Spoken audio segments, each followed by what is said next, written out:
Bonjour à Hello, everybody. I'm very happy to find you here again on this Sunday morning. We're going to be talking about public services of the future in this session. And we've got an exceptional panel of speakers. So just to introduce the panel, my name is Jan Algan. I'm Professor of Economy at HEC School. And this question of future public services is so very important in this context when citizens are mistrusting our institutions. Reinventing tomorrow's public services seems a key issue so that we can re-establish the trust of citizens in the government, but also their well-being. So there are lots of big questions that need to be asked. What is the role of digital technologies to improve the efficiency of public services in a context where there are still digital divides? What about local aspects? The Yellow Vest movement talked about how important it was to have a local focus. How can we meet that demand? But more fundamentally, it seems that citizens want a co-design of public services with all stakeholders, local authorities, the state, companies, associations. And so to be able to envisage this new future for public services, it was important to have an exceptional panel of speakers with a multidisciplinary approach. And that's why this morning we're lucky to have Estelle Brachlianov, who's the director of the group Veolia, Jean-Marc Borrello, who is president of the board of directors of the group SOS. We have the first vice president, member of parliament for the National Assembly. We have the economist Jean Taouli. la députée Aurélie Trouvé, qui pourra se joindre. I'm sorry, but there is.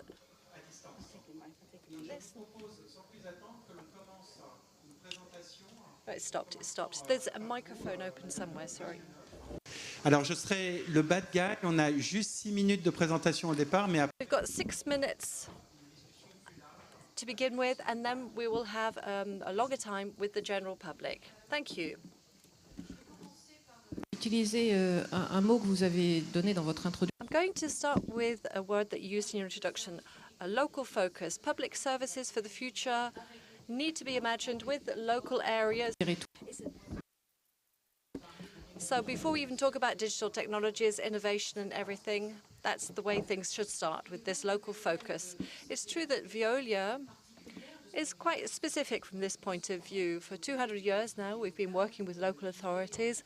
We've been delivering public services, essential services, water, energy, for waste management in all kinds of different cities and towns and the countryside in France.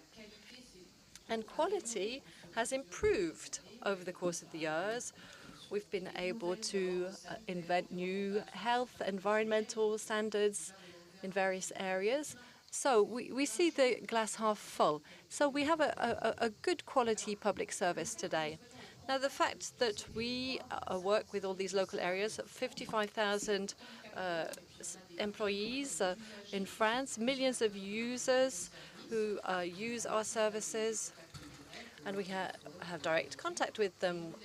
We have them on the phone. They all say the same thing. They all say that they need a local service that has been reinvented with them, and that's what you mentioned. It has to be simple, it has to be understandable, it has to be readable, and it has to be inclusive in the sense that it has to take into account everybody.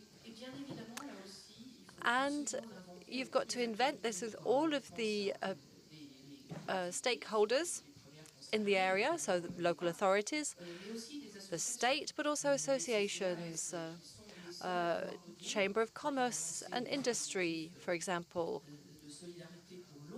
So we've got to focus on solidarity so that people can pay their water bills. So it's all very well having a financial mechanism in place, but people need to know about that. So it's important to draw the links between what is available and helping people to access that. We've got to work with associations and chambers of commerce. So we've got to reinvent public services from the bottom up. This means we've got to give back to local areas. When you're recycling a bottle of water, instead of putting it in a bin, this means inventing new jobs. So by working on digital technologies, by working on recycling, that creates jobs. So all local areas in France are concerned by this at all hierarchical levels. So that's the first notion. The second notion, if we think about reinventing future public services, we think about technology, obviously. We think about digital technology. We think about innovation.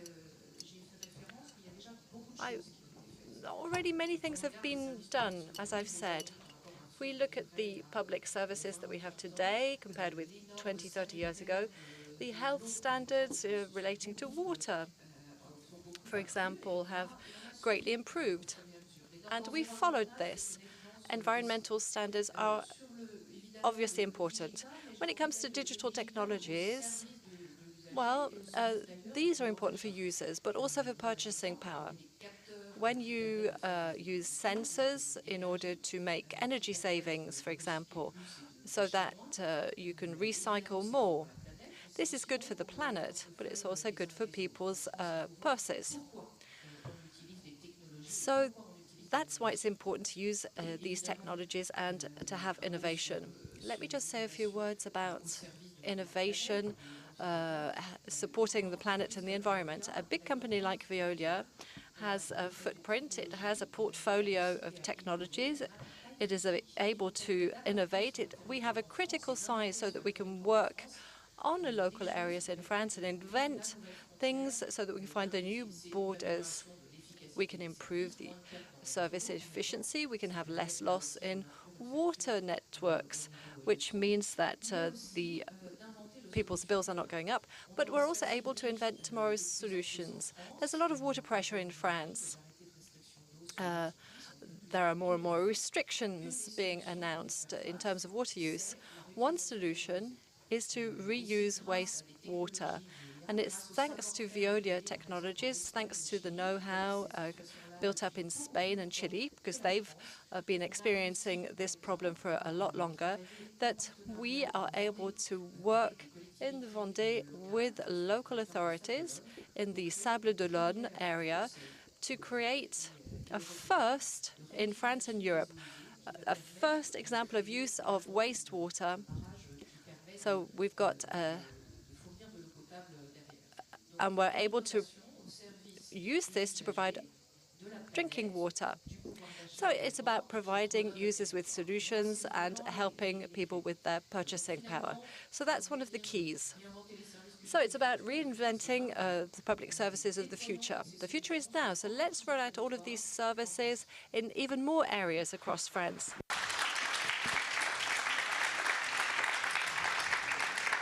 Merci beaucoup pour. Thank you very much.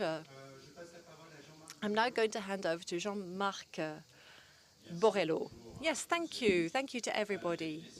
So public services are sold by civil servants and private companies, and they're sold by a sector that's been forgotten, and that is that of the social and solidarity economy. That sector is entirely devoted to general public. So I represent SOS, the group SOS. So we manage hospitals, not clinics, private, as long as they are not private clinics.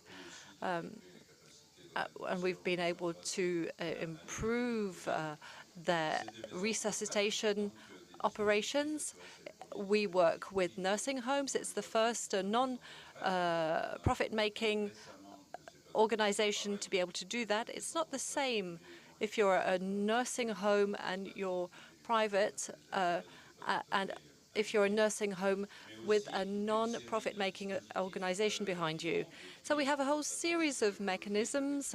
We work on environmental transition. We've got over 1,000 employees across France working in this field, working with those who want to find out more about these jobs. It's all about international solidarity because we're in about 40 or so countries. We're managing 100 or so schools for girls in Afghanistan. Some, unfortunately, have been closed, but we do intend to open them up again. And then there's the situation in Afghanistan. We've had to close them so that we protect our employees. We also host over 3,500 Ukrainian refugees. We were able to host them, to accommodate them, to find solutions for them, either to help them get back to their countries or to help them go elsewhere or to insert them into the French landscape. So we are the first French organization to help young people with social problems or young people being protected.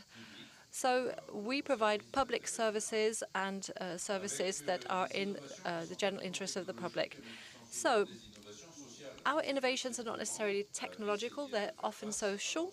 How we focus on how to face the different problems. We have different objectives that we're following at the same time. In national interest markets in Lille, Marseille, Perpignan, we have teams of young people who use unsold fruit and vegetables. They pack them, they process them, and this allows them to work with 800 groceries. So we work with 100 or so associations so that those in difficulty feeding themselves, they can have fresh fruit and vegetables because food help is often based on tins or dry food. So in our case, we can provide fresh fruit and vegetables. So that's a healthier diet. So clearly, we're preventing hundreds of tons of food waste from big wholesale markets. We're allowing young people to find a job, to become specialists. So they can be forklift truck drivers, for example. And we're also allowing our nationals who are in the greatest difficulty to have access to fruit and vegetables of top quality. So this is typically the kind of area where innovation is not technological, but it is social. It's focused on an objective that meets a general interest, and sometimes there are economic innovations. The first economic innovation of an organization like ours is that we don't have any shareholders. That might make you laugh. But so when we created our organization, people explained to me that, we wouldn't be able to last. But we have 25,000 employees today. It's 1.3 million in turnover, and we're doubling in size every 5 years. So obviously you can create economic activity without having shareholders, without having capital. But, economic innovation can go further than that. I mentioned nursing homes, and I've stayed light in the matter. But from an economic point of view, a few years ago, we said to ourselves, in nursing homes, there's something that's not used that exists in social housing, and that is a solidarity-based rent. Now, in this sector, the richest go to lucrative nursing homes. They might not be better treated, there's no guarantee of that, but the poorest stay in the public service. But you were talking about organizations that have difficulties investing, getting up to scratch in terms of standards. When you don't have the right critical size, it's quite difficult to do this. And so we've decided that in our nursing home, there's going to be a solidarity-based rent. So we'll have those who have nothing, who are covered by public support, so those without much income. And then we will have those who have limited income, who pay a minimum amount. So they pay a price that is much lower than others who benefit from nursing homes. And then there are others who have a little bit more and who, for the same service, they pay a rent that goes from 5 to 10 euros a day, which is not that high.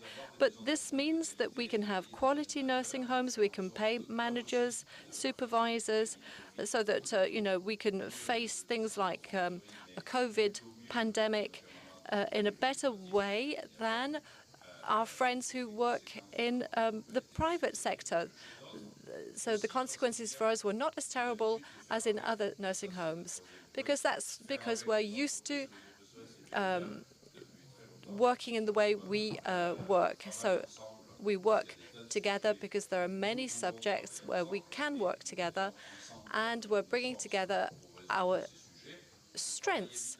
We are working very closely to local authorities. During COVID, the county council was very important. So it's important to continue to innovate and to be radical in the way we operate economically. It's important to work with academics. Yann Algan has been helping us with a number of our operations, and I'll finish with that. And then after the Yellow Vest movement, so it was villages were closed, and in November we decided that we would launch an operation based on providing help to difficult areas. So we reopened cafes where there were no longer cafes. So this required a law which will have to be renewed, Member of Parliament. It's a law that consisted in making available free of charge licenses so that people could open cafes. So whatever the MP group we have, I hope that we will be able to do something about this law. We opened the first cafe just before the first lockdown, so that made it difficult. And then after the lockdown, we started again, and we've opened 100 cafes, and we've got 1,200 villages that have applied for the license. So it's the mayors who apply, and SOS is in charge of the system that takes over places, transforms them, recruits managers. And of course, these are cafes, grocery stores. We have an agreement with VAO, and this is so that we've got post office outlets. We can also work digitally. So it's based on entrepreneurship. It's not subsidized. My finance director has still not forgiven me for this, by the way. And globally, it's an economic solution that is going to balance out. And objectively, it allows villages to have a new lease of life. When I saw the population in the village coming on the day we inaugurated the cafe with tears in their eyes because, that there was one person who'd been trying to open their bistro for 7 years, this was a very warming experience. Thank you. Thank you very much, Jean-Marc. So that's a great transition. So we've seen the point of view of a very emblematic group, Veolia.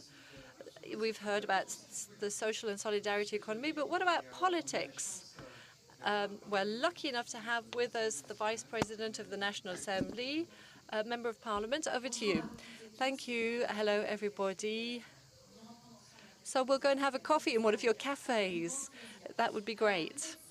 So perhaps 5 points about the question of imagining the public services of the future. First of all, I'm delighted that the Cercle des Économistes is asking this question, because often this is what we debate in the Parliament.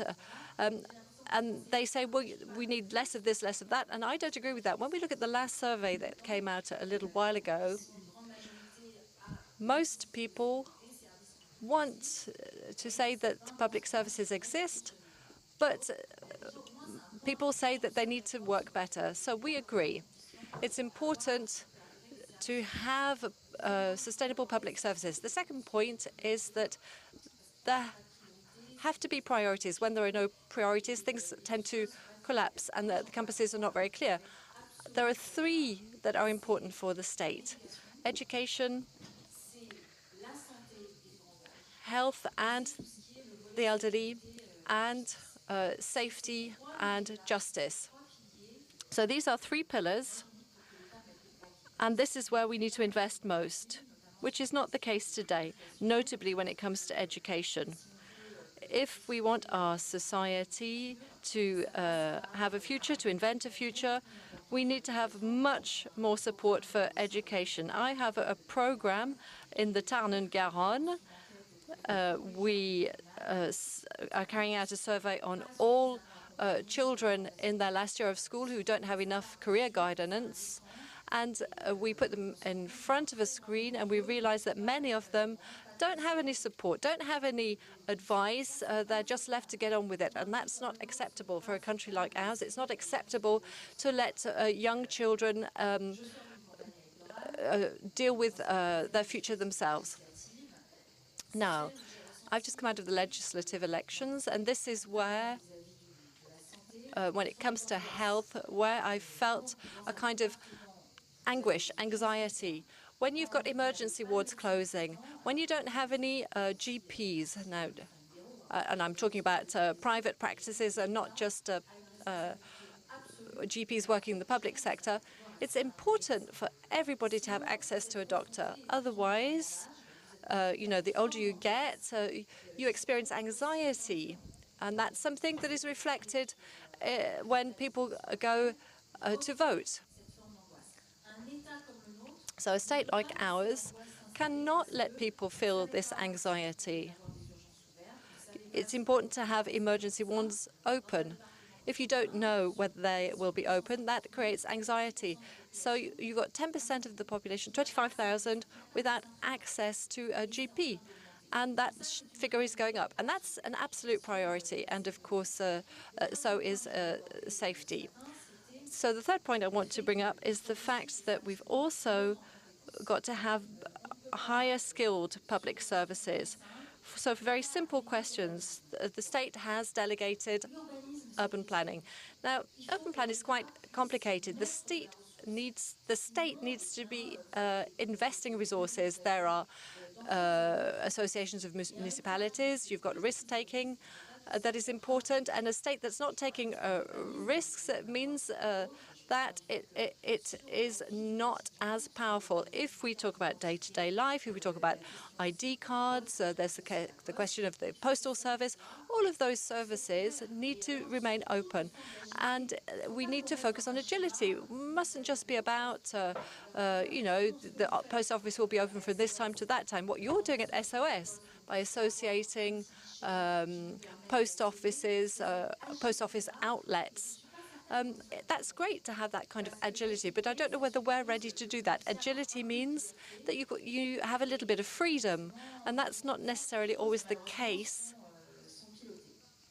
in terms of the way things are coordinated. The fourth point concerns digital technologies. It's great to have digital technologies, but we need to stop anonymity. When the state hides behind an application, and when you call somebody, you never speak to the same person, you lose trust in the state, in public services. It generates a form of anxiety across the country, and that's why I think that the state needs to revise the way it works.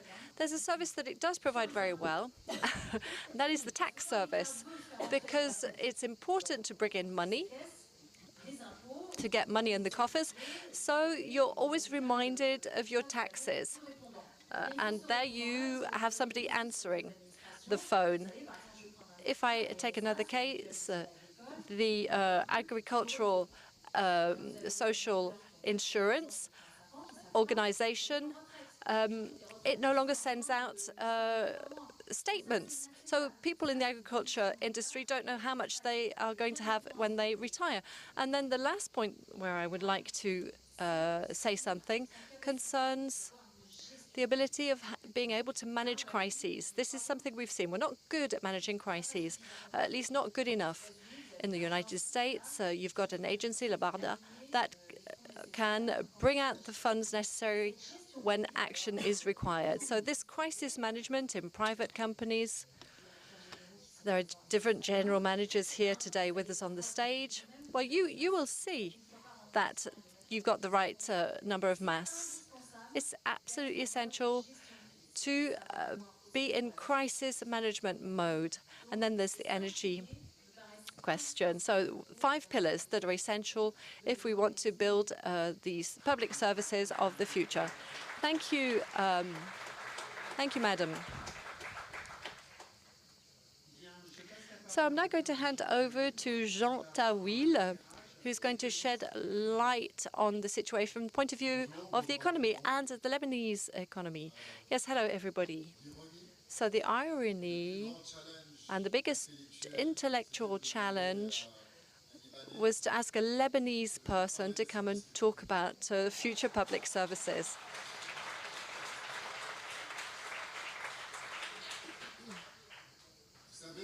You know, in the Lebanon, well, for those who don't know it, there is no more electricity. There never really was any electricity, but really there's none at all now. Access to water, well, it's rationed. It's very difficult to have access to water. Social security, there's no point even mentioning it. They don't know what it is. Telecommunications, infrastructures, everything is very diminished. So you will understand how difficult it is for me to do this. Having said that, there is something that helps a lot. I could say to you what you shouldn't be doing. I can definitely tell you what you shouldn't be doing, because what was done over there was do not repeat it here, or at least don't do it in the future.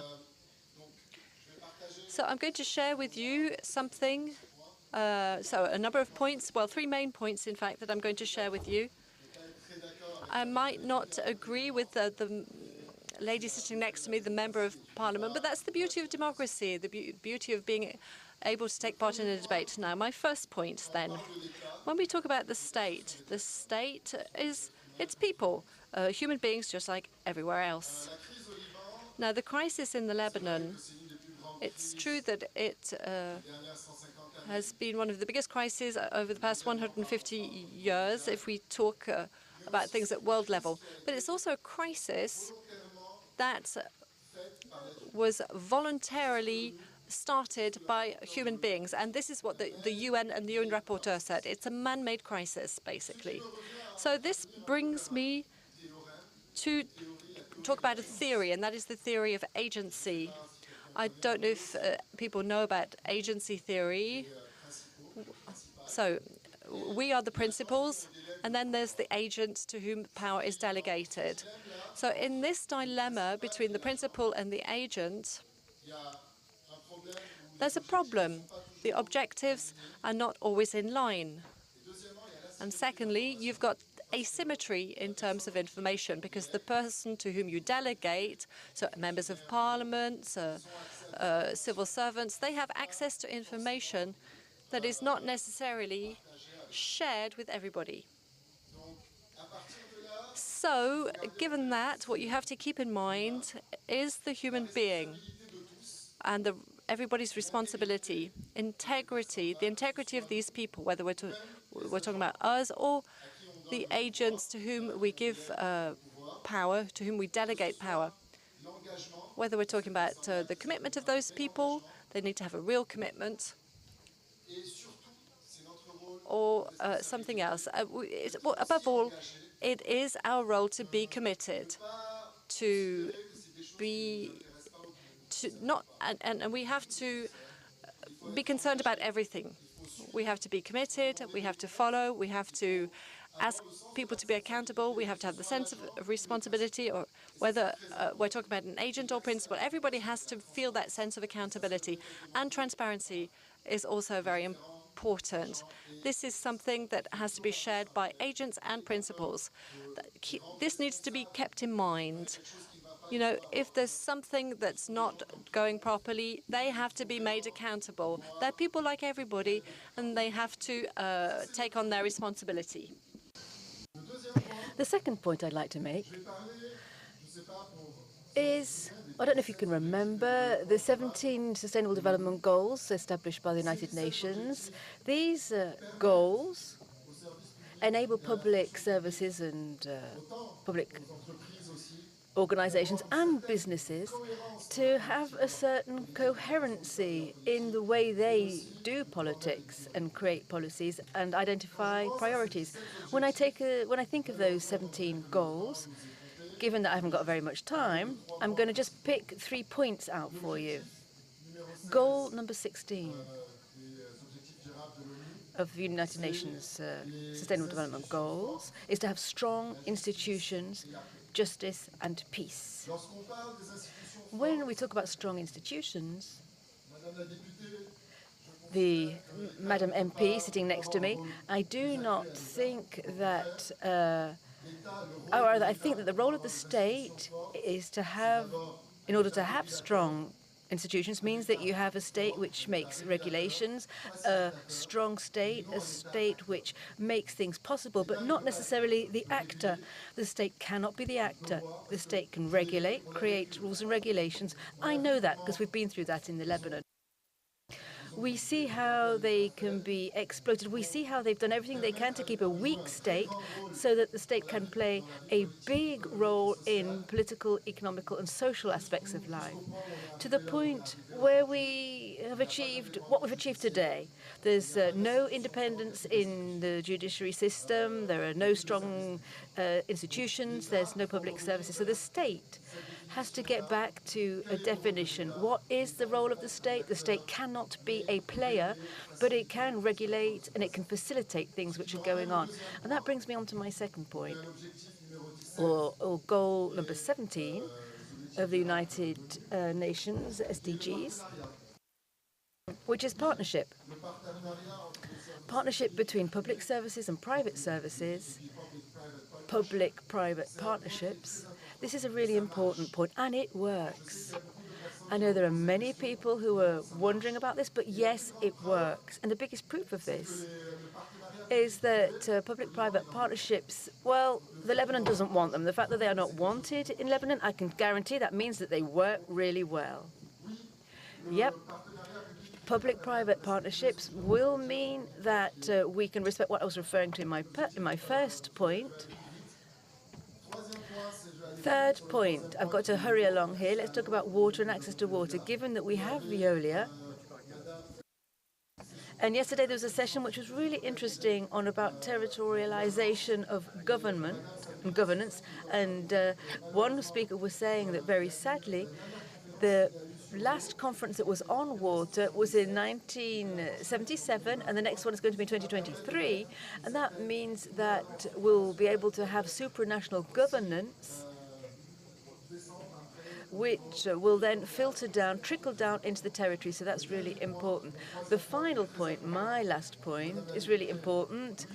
Madam MP, yes, the state does collect taxes. It does that role very, very well, but that's just not enough. So the state works to collect taxes, but there's always a deficit. And today, if we are going through experiencing this galloping inflation, I think the situation can only get worse. I think that's because of budgetary policy and monetary policy, but particularly budgetary policy. As President Chiche said on the first day of this event, we have to keep that in head, because you can solve a problem in the short term, but in so doing, you can awaken a monster for the future. Thank you very much for listening to me.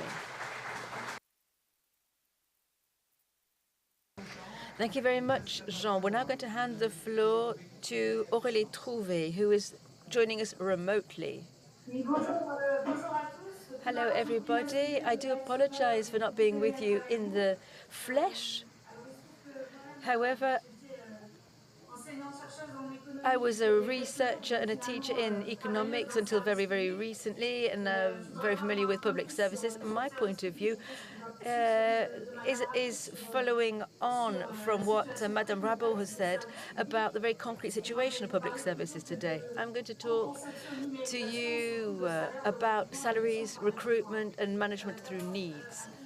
First of all, first observation, basic public services, those which are and I was listening to Elisabeth Borne, the French Prime Minister, yesterday talking about equal opportunities. Today we have a public services which is not permitting equal opportunities. And I think that's true in the field of education. I'm an MP for the Saint-Denis area in Greater Paris. My children are at the schools, state schools. And they've lost about a year's school teaching because they want enough teachers in the school. We need 200,000 new teachers. There aren't enough teachers in France, so that means for the coming school year, we're not going to have enough staff. And that's not to even mention the other types of members of staff. Those who take care of extracurricular activities, for example. There is a whole gap in the network. I'd like to say a few words about public hospitals also. Public hospitals, again, are in a dire situation. We have one department in each hospital, which is more or less closed. Public hospitals have been suffering, particularly since last October. This means that these are essential rights that cannot be met today. They cannot be provided by public services here in France. So how can we rise to all of these challenges? How can we provide these public services, such as providing healthcare? And would like to talk also about recruitment in terms of needs in France. A nurse starts at 1,500 euros net. It's twice that amount in Germany. In France, a teacher, 1,600 per month. And so let's not be surprised that there are fewer and fewer people who want to become teachers. Similarly, in terms of the number of recruitments, all of the different healthcare organizations say that we need 100,000 carers. The teaching organizations say we need 70 million more teachers in state education. So there are huge needs there. And with my political group, the NUPES, we think we need 1 million extra people who need to be recruited for public services. And I would also like to say that it's essential not to increase expenditure, special types of public expenditure. It would cost 75 billion euros on top of what we already spend if we were to recruit those people, just to satisfy essential needs. But I would also like to point out that this has all been calculated. There are dozens of economists who have worked on this and supported the NUPES economic program because it means increasing contributions, etc., increasing taxes to increase public revenue so that the state can provide all of these services. And I would just like to wrap up with this question of management and the management function, which is applied in public hospitals, but it could be applied increasingly to other areas. We have a pricing system in hospitals whereby profitability is given star status. So one chooses care acts in function of profitability rather than in function of the patient's needs. And I'll just wrap up by saying something about the yellow vests. I don't have the same perception of the yellow vests. For me, the yellow vests were occupying roundabouts. They didn't get together simply to have a drink at the roundabout. They got together because they were really angry. They were angry about all of the social inequalities which are thriving. And public services are the wealth of those who have no wealth. And there really is a true need to build back public services, such as education and healthcare. They are in a dire situation today, and the staff who work in those sectors say that, as do the users of those sectors. Thank you very much for listening. Thank you very much, Aurélie Trouvé. We've got 5 minutes now to open up the debate. We can open up questions and answers. Would the panelists like to say something to begin with? Yes, I would like to come back to my neighbor from the Lebanon. The question which we have to address today is imagining the public services of the future. We're not talking about defining the state's role. Yes, the state has a regulatory role. It also has a role to provide public services. It has several hats to wear. So we can talk about all of the things that the state should do in terms of defense. No, I didn't talk about that. I'm talking simply about public services here. And out of those three levers, education, healthcare and security, the state has to shoulder its responsibilities, but with the necessary agility, of course, and some risk-taking, with dialogue that is much more inclusive of all citizens. But the response I have is pertaining to public services, not the role of the state, which is a broader question. Thank you very much. Are there any questions from the floor? Oh, there's a hand being raised. Please use the microphone. Thank you very much. Hello, everybody. I'm not asking you to define the role of the state. I'm asking you to go further than that. There are a lot of youngsters here at the economic conference that we're having here. I'm a student nurse, and I should graduate in 6 months, but I'm stopping my studies because I no longer believe in those studies. Because we've heard what you said, but you have to go further. We need actions now. We need solutions. We need reform. We need something which is going even further than just words. We cannot just be happy with all of these observations. I'm not asking precisely what the state is going to do, but how it's going to grasp these problems in healthcare and education. Thank you very much.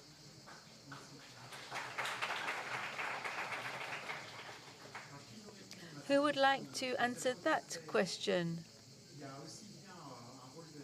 It's a bit about the role of the state, but Veolia also has some concrete suggestions, and also the solidarity business here.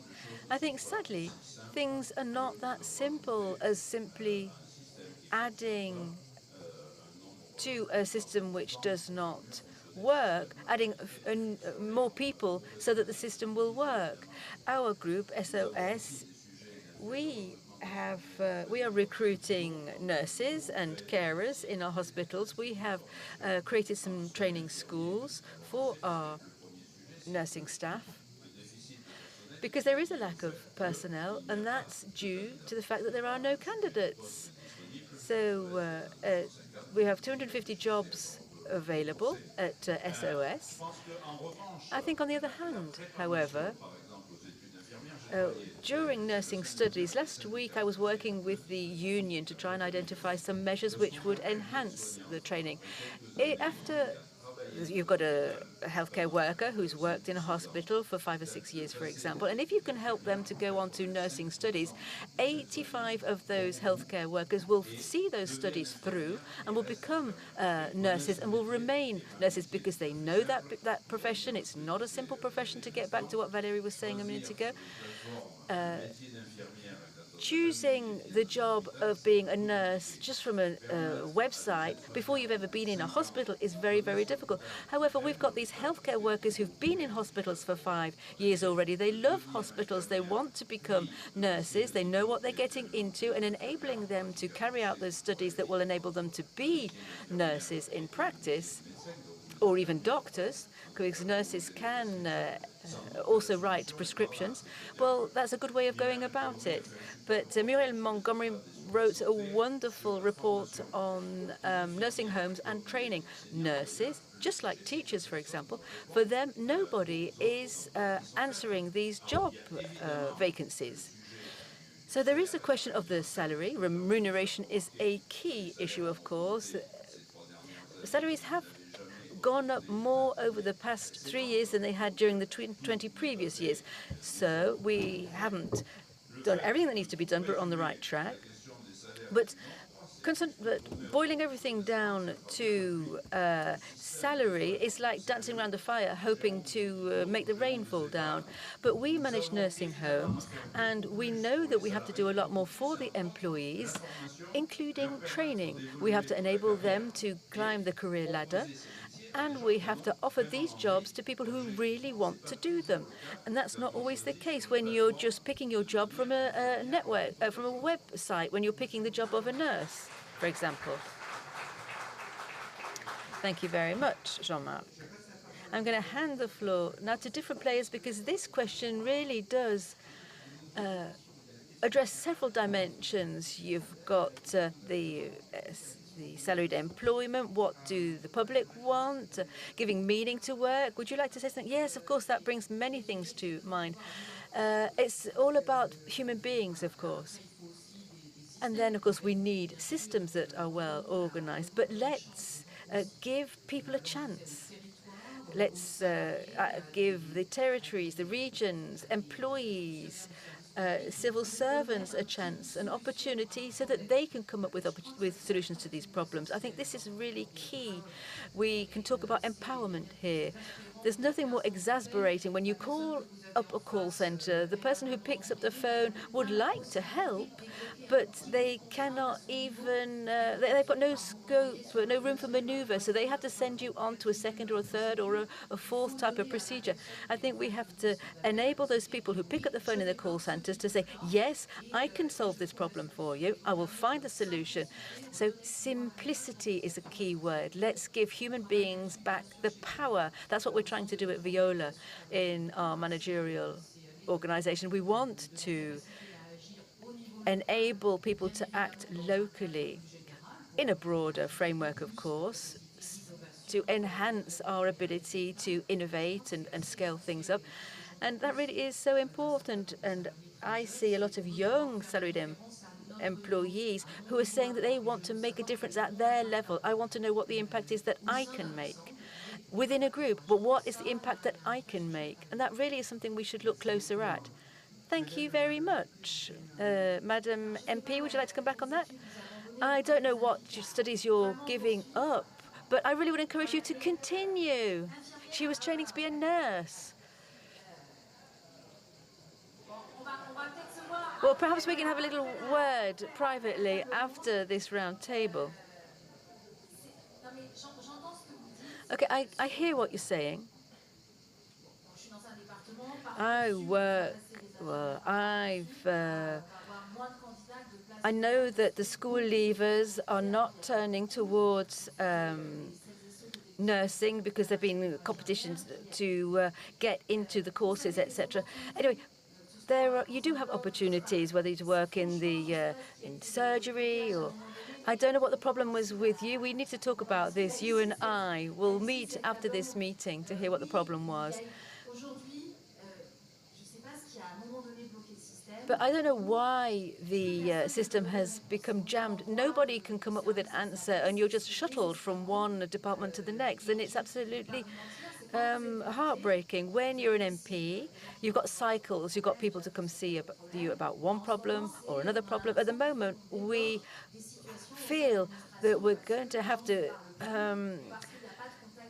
knock down these silos in our departments because people aren't talking to one another. I think that's the impact of COVID when we're all locked away at home. I don't know what the reason is, but that's the feeling I have. And the system has jammed, and it's absolutely terrible.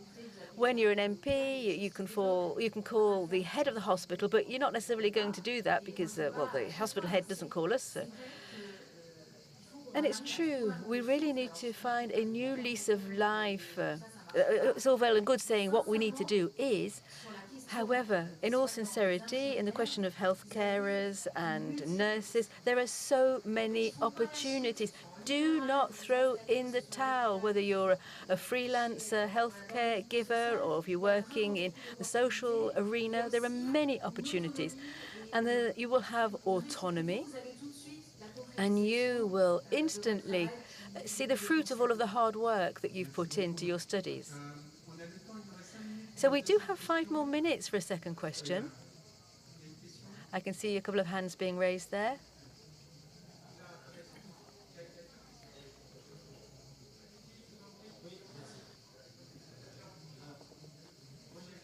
I've got a question. The title of the session was Dreaming Up the Public Services of the Future. However, I think the nitty-gritty of the subject is not losing the public services that we have today or have had in the past and bring back the quality that we may have experienced in the past. But I think we're not really dreaming up any new services. We're not talking about food security. We're not talking about universal revenue. We're talking about what exists now. I'm in the youngsters group here at the event, and I think we want to hang on to what we've already got. And if we lose all of that, we'll have poor healthcare and poor education. But we don't see a future whereby we're going to have something better.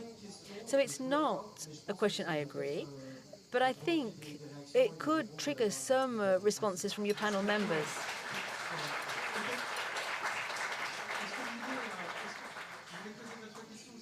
Do you also want to ask your question and we'll answer everything all together?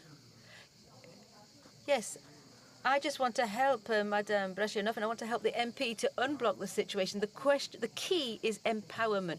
We have to trust other people out in the field, and we have to stop taking decisions in place of them. Thank you very much for your suggestion. Who would like to come back to these questions?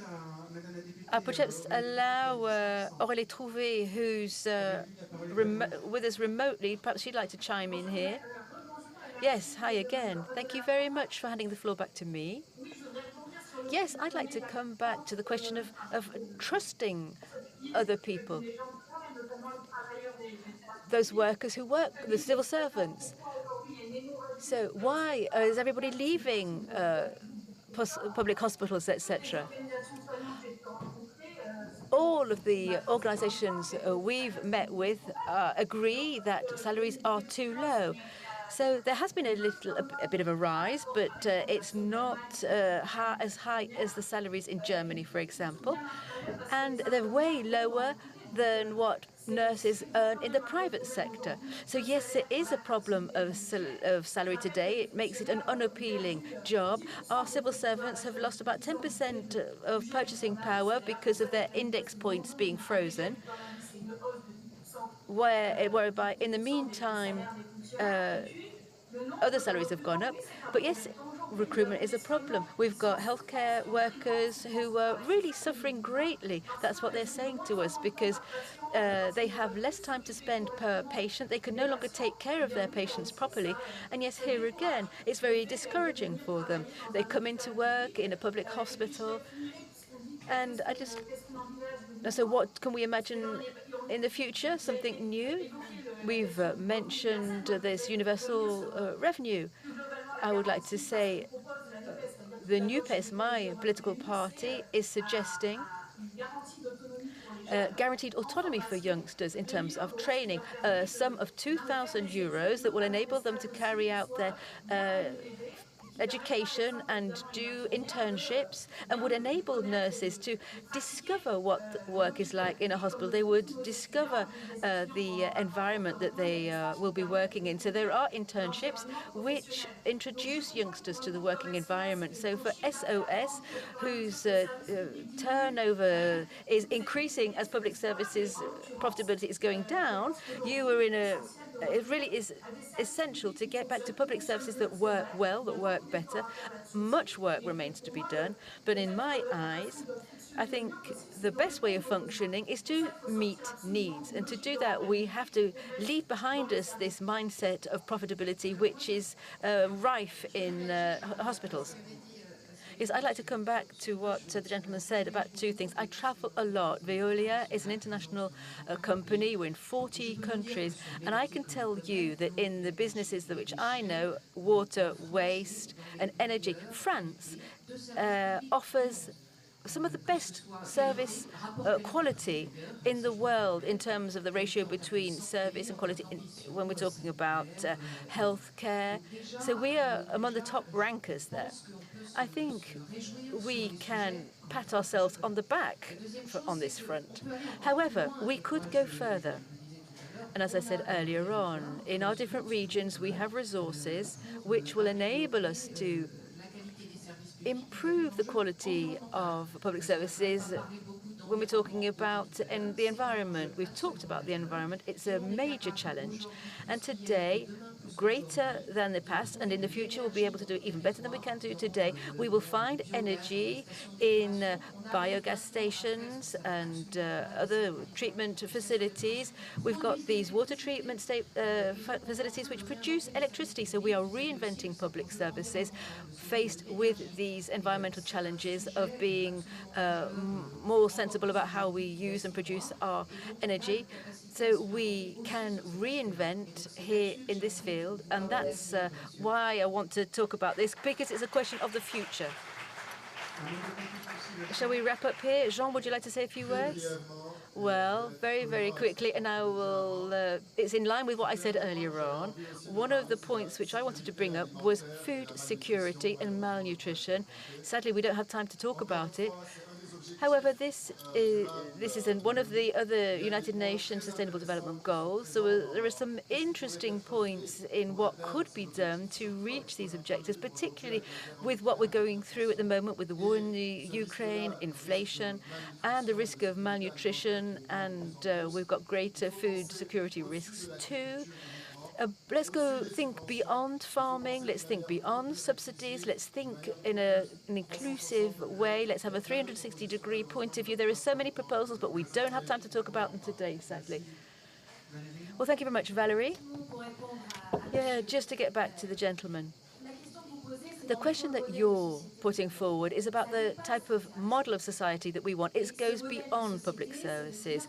That model of society is how can we give everyone an opportunity? How can they remain free, give them freedom of choice? I have been fighting over the past 5 years so that youngsters are not forced to go out to work in the evening so that they can pay for their studies. France is one of the 4 countries in the European Union, there are 4 of us, which has no support for youngsters between the age of 18 and 20. So we've been fighting to rectify that.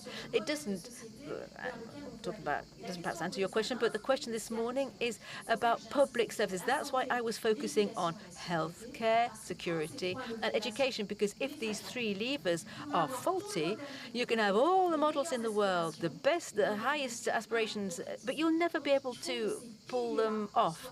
So those 3 levers have to be so very solid. And we have seen, and this takes us back to the question from the lady about the nursing schools, yes, sometimes they don't do the job, and that renders society fragile. Jean-Marc, if you'd like to say the closing words then. Well, I'm not going to get into this controversy with the MP who's sitting next to me. When the turnover of a not-for-profit organisation, a cooperative, goes up, that means that we can offer more services to those who are most impoverished.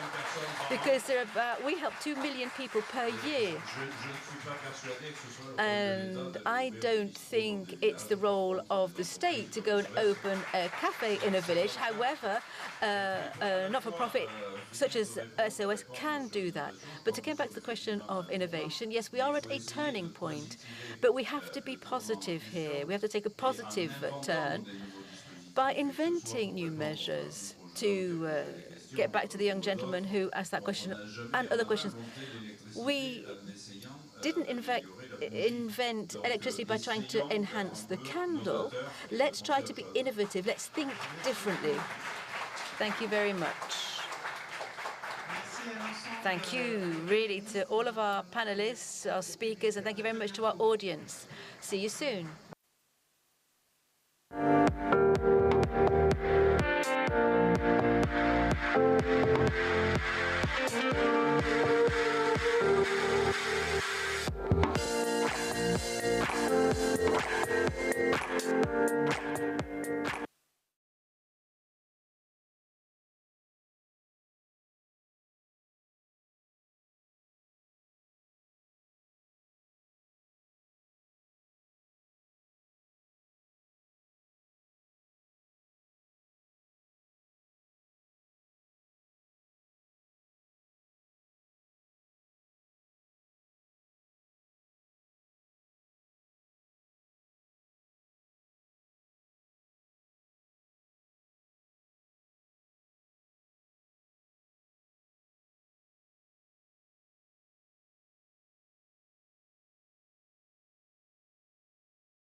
Bonjour.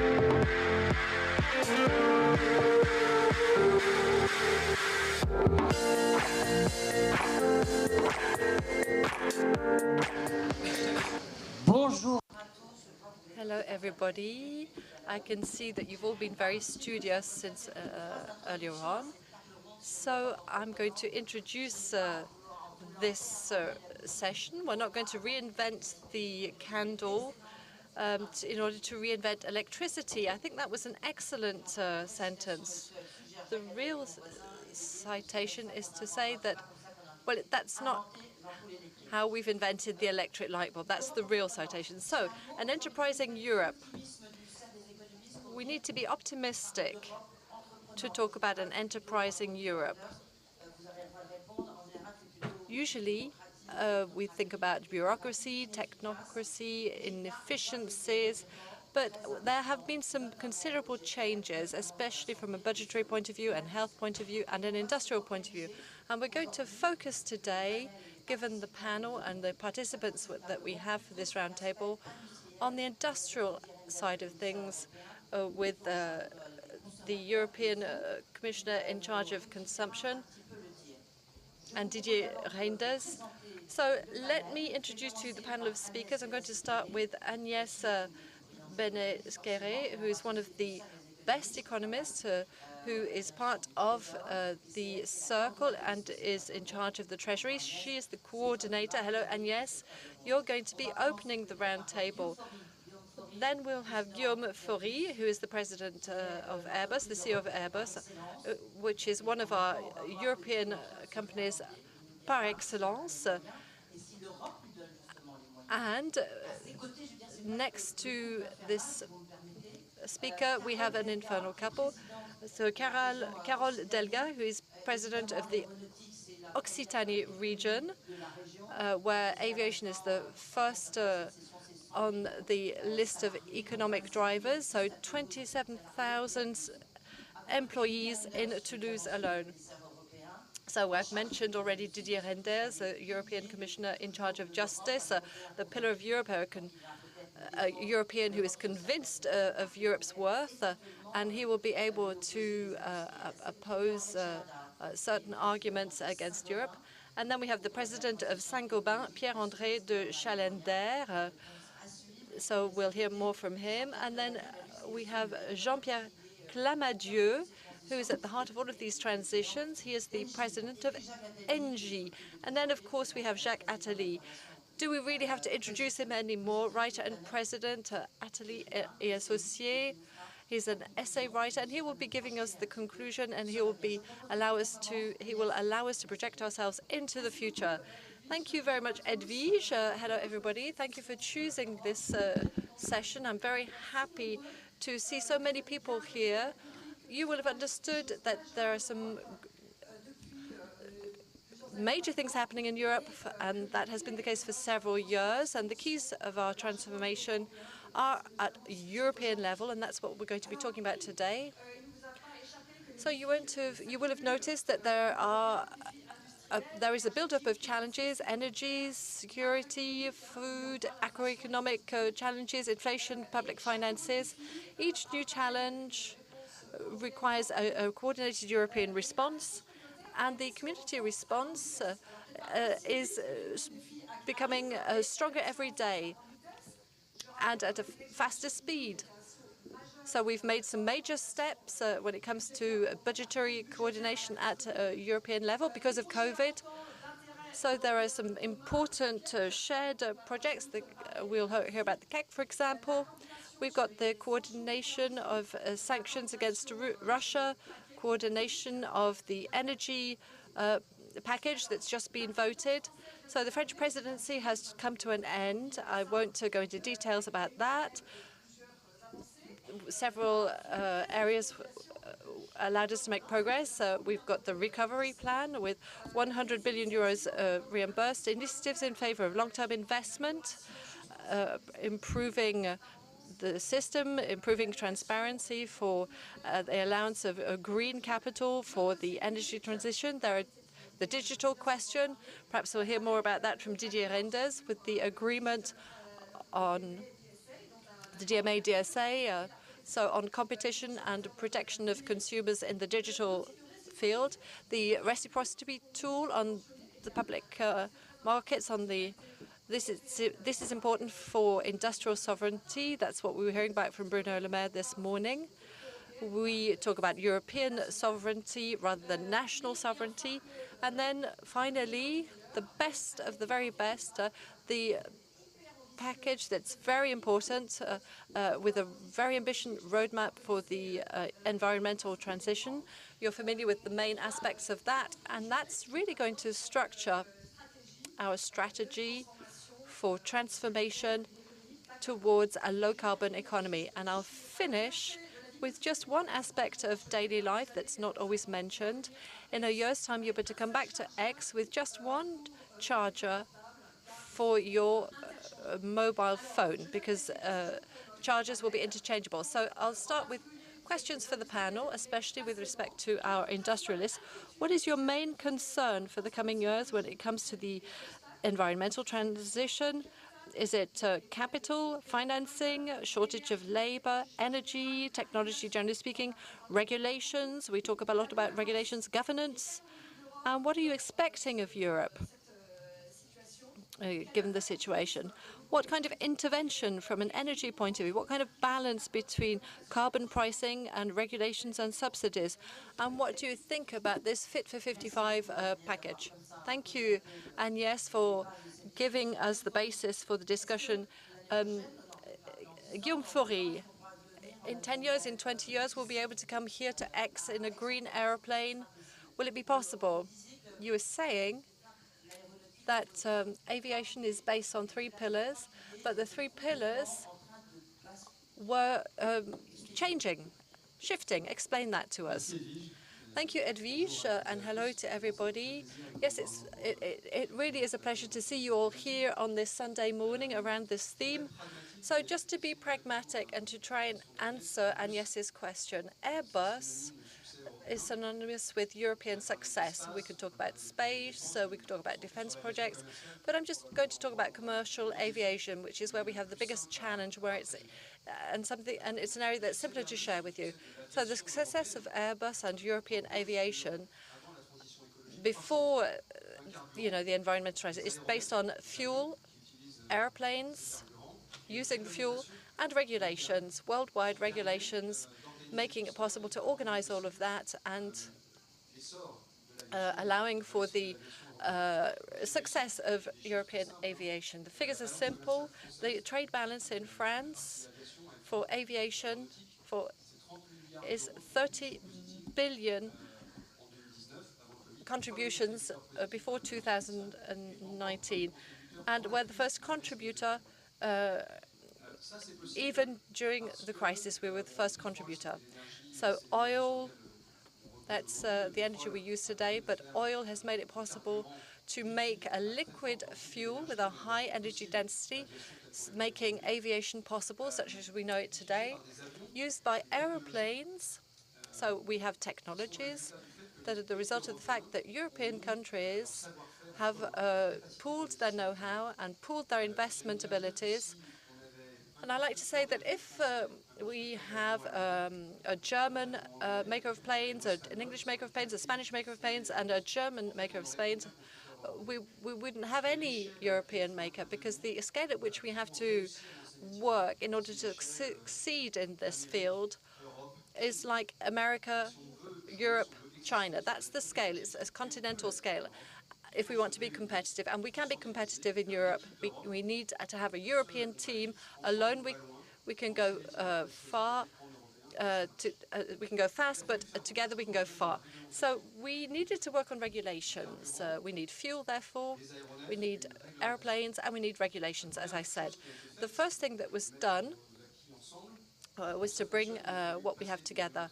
So we had to move from a national regulation level to European regulation.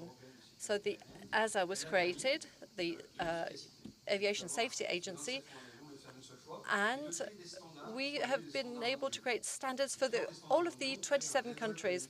And now we have a level playing field across the world, and everybody can compete on this level playing field. And when you compete, if you're organized, you can win. So that was before transition. So oil, airplanes using oil, regulations allowing for a high level of safety with these airplanes. So everything has to be reinvented, yes. So the first thing needed is new fuels. We need liquid fuels with a high energy density. That's what we need for aviation. You know, people wonder why we don't use batteries. Batteries don't have the right massive energy density that we need for aviation. So that's why we need liquid fuels called SAF, so Sustainable Aviation Fuels. They are decarbonated. We need a lot of decarbonated energy to make them, or feedstock for making biofuels, and that's something that we can do very quickly, but we've got to organize the sector in order to improve it. So then you need decarbonated aeroplanes. You need to be able to act at European level together for this, but with investments in technology that are very considerable. But we need support. And from that point of view, Europe is there helping us. It's helping us with investments. Europe has decided to help us with the transition through technology, not through growth. That's the right way to go about things. So we have help for technology. I'm optimistic. And coming back to regulations, it's a bit more complicated. You talked about the FIFA 55. Fit for 55s. Europe is a leader when it comes to regulations. But we don't just need regulations just for Europe. We need regulations that are good for the rest of the world. You know, if the rest of the world emits more carbon than us, because there aren't enough investments or innovation in Europe because of the regulations, we'll not get there. So there are lots of good things, but we still have our work cut out for us, and that work has to be carried out together. Now, of course, we'll talk about all of these questions. We'll talk about, you know, just doing things in Europe rather than across the world, and whether that's a good thing or not. So, Carol, you work with companies, with, you know, your right-hand, left-hand neighbors. How do you work with the state as well, and how do you work at European level? Hello, everybody. So to rise to the challenge, as Guillaume said, it's all about partnership. It's absolutely essential to be able to work in a complementary manner with different entities and not to work in silos. There's the institutional aspect as well at state level in France. There's a lot of dynamic cooperation with the rest of Europe. And then in our country, it's important to have the right local authorities working on the questions that are important, sovereignty. The regions are leaders, and we need to see things changing in terms of culture. In Europe, our culture is recognized, but in France, we still have some efforts to make over the next 5-year period. So the regions have a power and can act on the entire supply chain, because Airbus, objectively, doesn't need the region. However, Airbus does like the fact that the region can help with a small SMEs that need to invest in a niche market that will be useful to Airbus. So the region can be there not just to provide financial help, but to help with the transformations required, because in the aviation sector, that's something that's important. And we need to be drivers when it comes to research and innovation. I'm president of all regions in France, but I always say to my colleagues that it's the first 20 regions investing in R&D. It is Occitanie. That's the condition of our competitiveness for the future. So you mustn't bring down the credits when it comes to research and innovation, because it makes it possible to be flexible in managing projects at national level or European level. It's important to be flexible, to be adaptable. There's also another subject, and that is the question of transport infrastructures. At European level, we need to have a big development plan for developing transport infrastructures so that we can bring down greenhouse gas emissions over the next 5 or 6 years. So public transport is essential. I defend the idea of a green airplane. It's not just because aviation is my industry and it creates employment. It's the question of the green airplane It's not about the environment. It's about the design of society. Either we want a society that brings together people, and in which case we need airplanes, but we need to have a decarbonized airplane. And I'm saying this in all seriousness. I'm seeing so many different types of populism emerging in the world and in Europe. And we've seen a modification of the National Assembly as well, which is quite considerable. So we need to develop the question of green airplanes. 100 million euros has been the contribution of Occitanie. For our companies to be competitive, we also need to have know-how sovereignty. And I was happy to hear the Prime Minister say this. We have a major challenge in France. We have to adapt the educational system to these necessary transitions, the energy transition, the environmental transition as well. And then there's the question of renewable energies. We need a Europe with a strategy for renewable energy, with high ambitions. In French states, in other states as well, but especially in French states, we need to lighten things.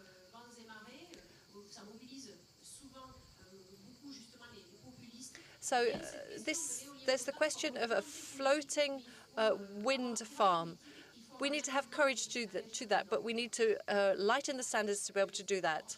So I can see that Jean-Pierre is itching to speak, but I forgot to say that you were a minister, you're president of the French regions, and you were asked to become a minister in the current government. Is that true? Yes. Yes, I was offered the position of Prime Minister, in fact. But it's important to be consistent. If you look at my political career, credibility, consistency, those are the best remedies against populism.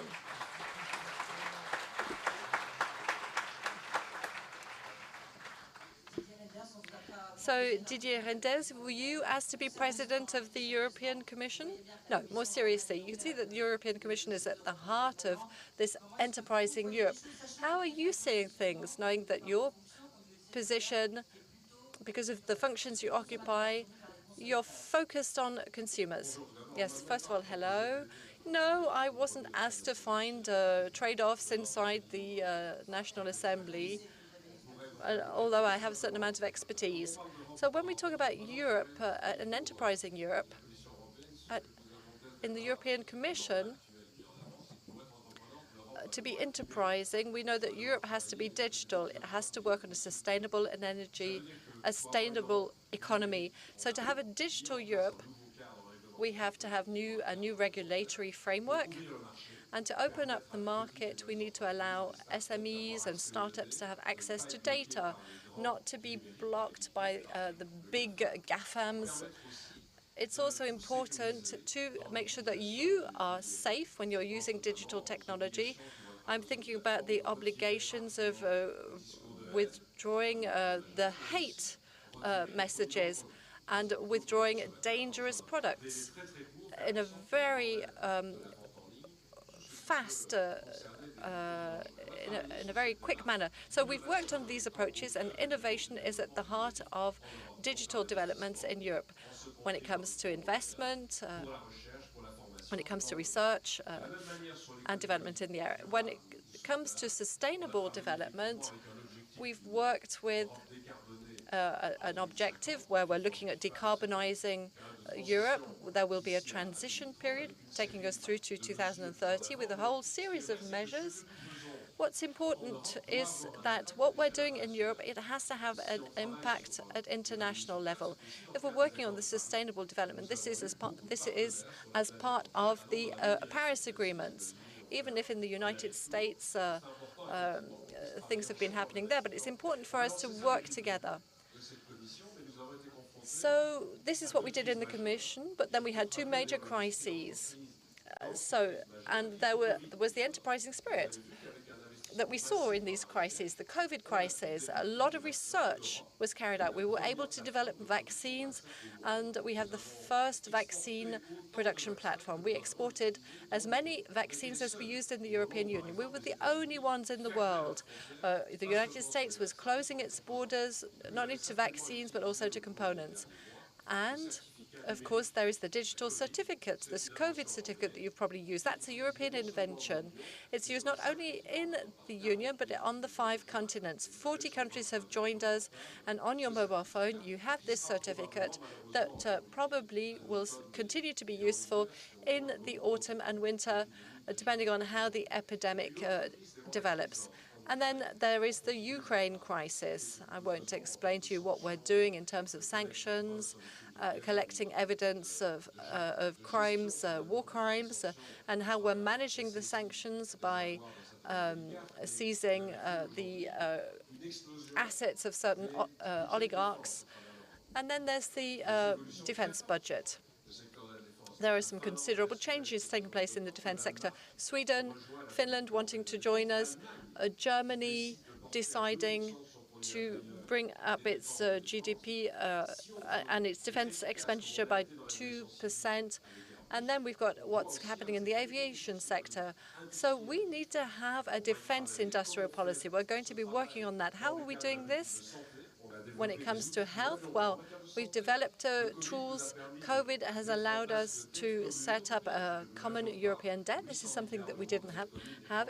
800 billion euros, recovery plans so that we could invest in digital technologies. So everything that is being done through these policies aims to make sure that we have companies that respect values. The union is based on values. This is what we do in states, so with the state of law in different nations, but at European level, we're trying to put human beings at the center of the policies that we're developing. We saw this with the general regulations on data protection. So we're seeing other things now that we're working on, other regulations where we can have an impact outside of Europe. We adopted a text in February in the Commission. We're working on the duty of vigilance that companies have in what they do, in what their subsidiaries do, across the whole value chain. We're checking that there's no negative impact on the environment, but also on human rights, forced labor, child labor. It's about projecting values. And we're doing this with all European companies, but also companies outside of Europe, but who are working on the domestic market. So the key word here is innovation, obviously.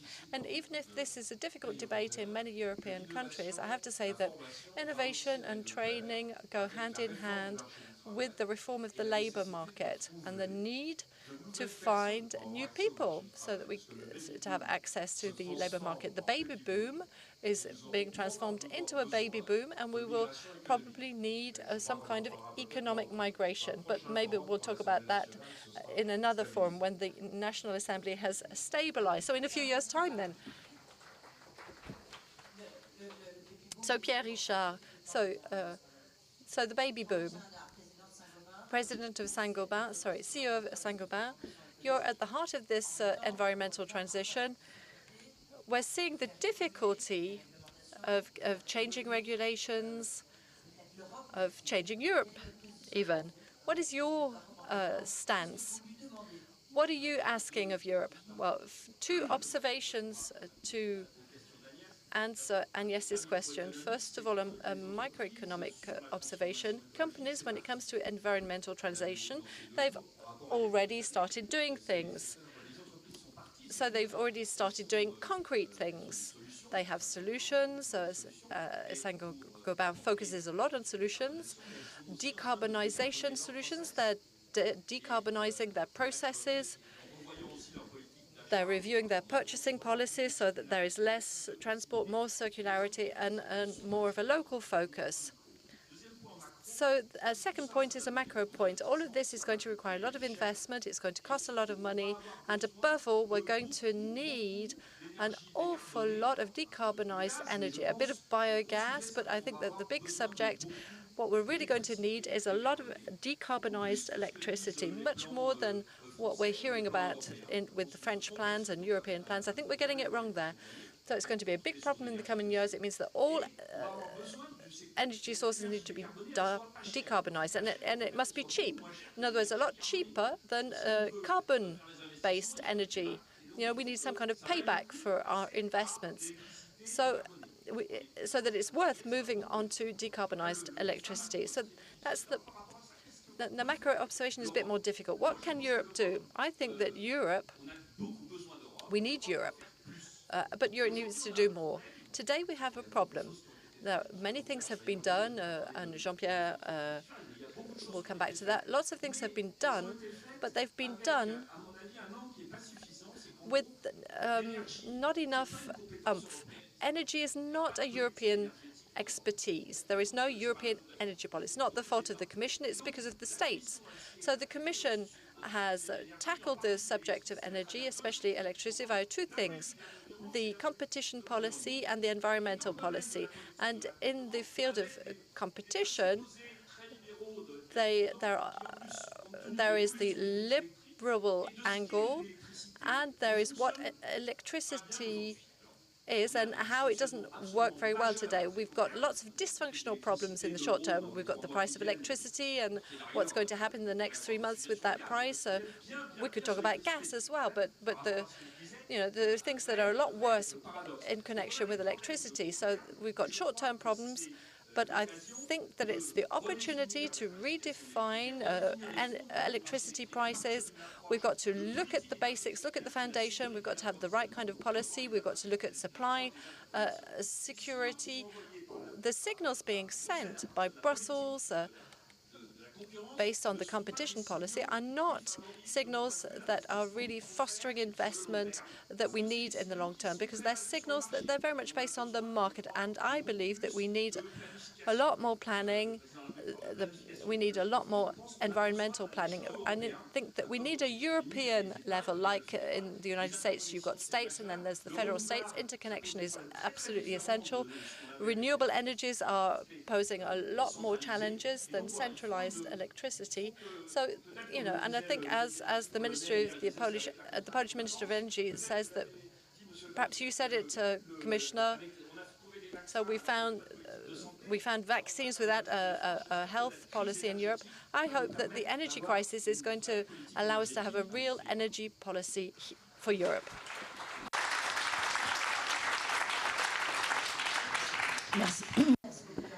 Thank you very much. Perhaps your neighbour has got the beginning of an answer. Well, perhaps I might have a beginning of an answer. We often talk together on this subject.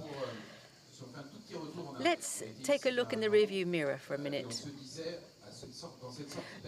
As we're exiting this crisis, the COVID crisis, Europe has set itself some ambitious climate objectives: neutrality by 2050, this famous 5.5% in 2030, and they've just submitted to the Council a whole series of regulations for Fit for 55. But that creates a very coherent framework. It's ambitious. It's reasonably effective to achieve these objectives. I think all industrialists in this room or on this stage will say that not everything is perfect. There are many relevant facts there, but let's be delighted to note that Europe is present and offensive on this front, and setting itself some ambitions, using the right tools that will take it there. And then we were hit by the Ukraine war, and all of a sudden we discovered that energy problems was not only having decarbonized energy, but also to have reasonable prices. And there, the European response is quite acceptable, because it was a collective response. Europe came up with a new project. Europe likes catchy phrases, so this is Repower Europe. So it's a series of proposals that aims to do two things, i.e. rise to the current crisis. Yes, we are facing a crisis, but secondly, to speed up the energy transition. I think we really are striving to make sure that this war in Ukraine and the discovery of strategic fragility and the desire to have energy independence will work in favor of the climate strategy, but it's not easy because we're all worried about what's going to happen in the next few months. We're all focused on the short term, but by the same token, my colleagues have said that we must keep moving forward in this direction. And then we've got the European system, which works, given the context whereby there are risks in terms of supplies of gas, there are risks in France in terms of electricity supply, but the markets are working, the European system is working, even though there is a major weak point, that is that we do not have a European policy on our energy mix. We've put in place the tools, but we've told each state to define what they want. And the elephant in the room is nuclear energy, of course, because we don't have any consensus there. We don't have any consensus about the role nuclear energy must play. But the system works. The market gives us some market price indications, which seem a bit surprising to us. But at the end of the day, we've got French power plants. 3 or 4 of these power plants are using liquid natural gas, liquefied natural gas, which is used for electricity purposes, which means that we are dealing with the short term without putting the long term in peril. Repower Europe is an acceleration of the path towards renewable energies. And I was listening to Carole Delga with great attention because in France, the regulations are very difficult. We industrialists have a responsibility. ENGIE recently launched a label because we noticed that here and there, we and our competitors haven't managed to create or to generate trust and confidence. So we're dragging back. Having wind turbines out at sea is a massive way of producing renewable energies. I went to a wind farm off Belgium last Thursday. There are 5 gigawatts of capacity in this wind farm within the space of 2 or 3 years. We're lagging behind in France. And as far as gas is concerned, we need to move along as well. Repower EU is another way of telling the member states and the economic players in Europe, as telling them this is what we can do to speed things up. Then we have to organize ourselves correctly. The Commission isn't always the most efficient in the short term, so it relies on the states. But here again, to continue in this positive note, I think given this unexpected major crises, we are nevertheless managing to find an equilibrium between the short term and the medium and long term. How can short-term difficulties speed up the transition? I just want to wrap up here by talking about funding. Here, I'm a bit more critical. We need finance. Money has been free up until recent times, but now we can see the interest rates going up. Investors are a little bit more cautious. We've invented taxonomy, which is a kind of compass which can tell investor what's green and what's not green. We can point them in the right direction in their investments.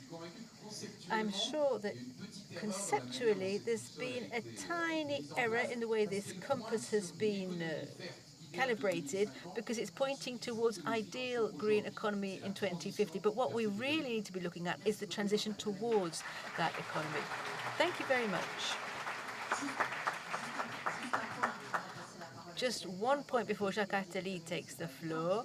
We see that the nuclear issue is tricky. Nuclear is being relaunched in France, a bit in Belgium too, but there's an argument ongoing with Belgium because there were some nuclear plants in Belgium that you want to stop, the Europeans want to stop, but the Belgians want to continue with them.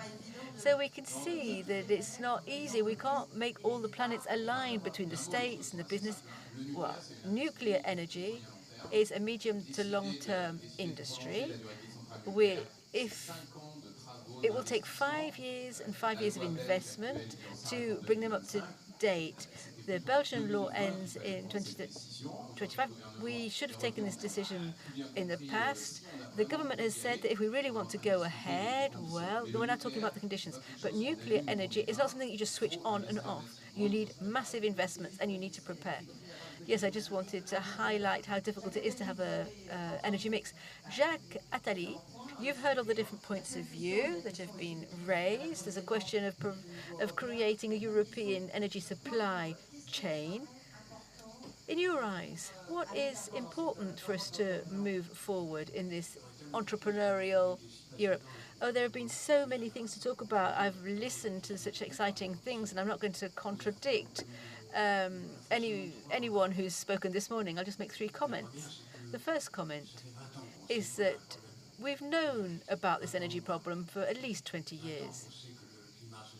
We've known that the climate is in danger, and we could have been acting over these past 20 years. So now it's a disaster. All of this wasted time is a disaster. So are the industrialists the guilty party? I don't think so. I think it's the public authorities who are supposed to be creating the right conditions so that the industrialists get down to work through rules and regulations rather than through pricing. I think regulations have a huge role to play in terms of anticipating threats. And in that space of 20 years, we could have done something, but we did not. And I'd like to point out that a very powerful European institution with lots of resources, which hasn't been mentioned because we haven't talked about it yet, is the leading European institution in terms of combating against climate problems. And this is the bank, the European Bank, and it has a major role to play. And we should have got down to this a long time ago. So first comment, let's treat problems when they arise and not 20 years later. Second comment, as have already been said on several occasions, Europe is only a small part of our planet. And if we do things only in Paris, then it's not really much use. Even more, even to a greater extent, if you're just working in France or on a regional basis. So we need to have a global, international approach, a planetary approach. Europe can be the beacon. It can also create worldwide standards. Very often in the past, others have set the standards. And those people who have created the standards don't necessarily apply them, but we do. And so I think that the key today for the issue in hand is how Europe can become a leader in setting European standards, or setting international, worldwide standards. And so the taxonomy mentioned by Mr. Clamadieu was very, very important. And non-financial accountability also is very important. It's vital to ensure that this is an incentive to improve the situation where the situation is not very good, rather than focusing on those who are already doing the job. I could refer to a rather simplified message. These standards are put in place by the rich, and they're only of any use to the rich. However, those who do not have the resources to enhance their situation, i.e. the southern countries, are simply reinforcing the privileges of those who are in a very cushy position to begin with. And so giving money to those who are well off is a mistake, and that's what we're preparing to do, both in taxonomy and the extra-financial accounting. This is a wrong way of reasoning, and it can be explained by the rich people all getting together to decide the rules, and they're deploying those rules. I think we have to treat these problems when they arise and not 20 years later. And today, the problems which I can see arising go well beyond energy.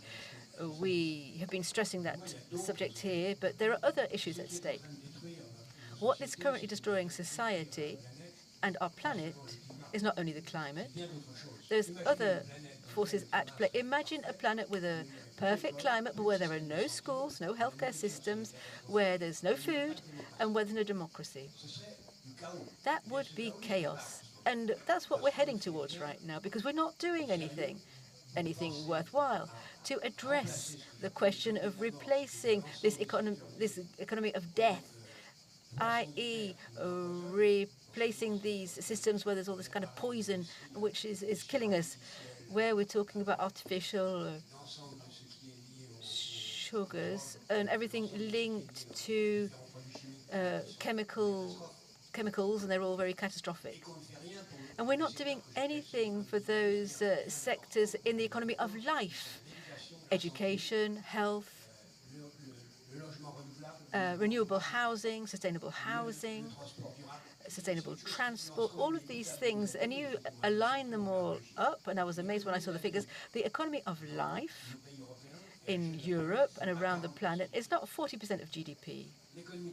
The economy of death is 60% of GDP. So we really have to change that ratio. We can't wait any longer. Before problems pile up, in European countries, we are seeing under 5% dedicated to education, over 15% to pension, and over 30% to fossil fuels. That is just not right. It's not right. And it's going to cost us a lot in the long run, because we will no longer have people who are trained properly. And if you take a look at the rest of the world, where education is a catastrophe and health is a catastrophe, we'll be in the same situation as them. So if we come back here in 20 years' time and we say, oh, well, let's start taking a look at schools and education and health, that's too late. We need to start today.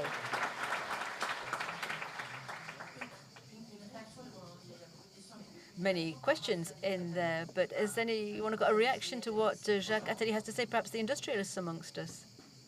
Any reactions there? Well, we can only agree with what he said, of course. Guillaume Faury? One of the subjects that concern us industrialists, and also individuals working in these businesses, and that is the question of education. I think the biggest injustice in the world and the greatest fragility of our societies are those who do have access to education. They can survive, they can do well in their lives, they're in control of their lives, they make their choices. Those who do not have access to expertise and to knowledge and training, they are finding it difficult to pick out a path through life. And I think that's even bigger risk than the climate risk. We need to sort this problem out so that we can then address the question of the climate. There's going to be so much instability for the investments that we're making rapidly now for the transition. And so that's what we're worried about. And, well, that's why I was calling you into the conversation. Jean-Pierre Clamadieu? Yes, I was going to react on a different point. Europe is 9% of greenhouse gases. So it's great that we focus on this subject. However, in all of our different policies, we have to seek out to bring other regions of the world, developed countries, on subjects pertaining to industry, but also the poorest countries, bring them on board so that we can all succeed in this transition. Yet we're not going to succeed if we only work in Europe alone. Guillaume Faury there was a question about your speech. In Europe, as we did for healthcare, do we need a supply chain for rare raw materials in Europe? You gave an interview and you said that in the moment I am making gliders because I don't have any engines to put in airplanes. I think you were kind of exaggerating a little bit there, perhaps. But is that what you're expecting from Europe? Well, from Europe, we want a policy which secures the supply chain in the short and medium terms. It's harder in the long term. So when you compare us to China and the United States, who are strategic rivals, we have much less security in terms of supply in Europe, and that has two consequences. Firstly, we have to do a lot more of circular economy and recycling, and that means consuming a lot of energy. That is why we need more energy than we think we need, and I agree with what Attali said and Clamadieu too. The second thing is that we have these big airplanes. Other areas of the world have a lot of natural resources, but perhaps they have less prosperity in terms of their industries. We need to work hand in hand to secure a long-term supply chain. Europe was built on the idea of trade.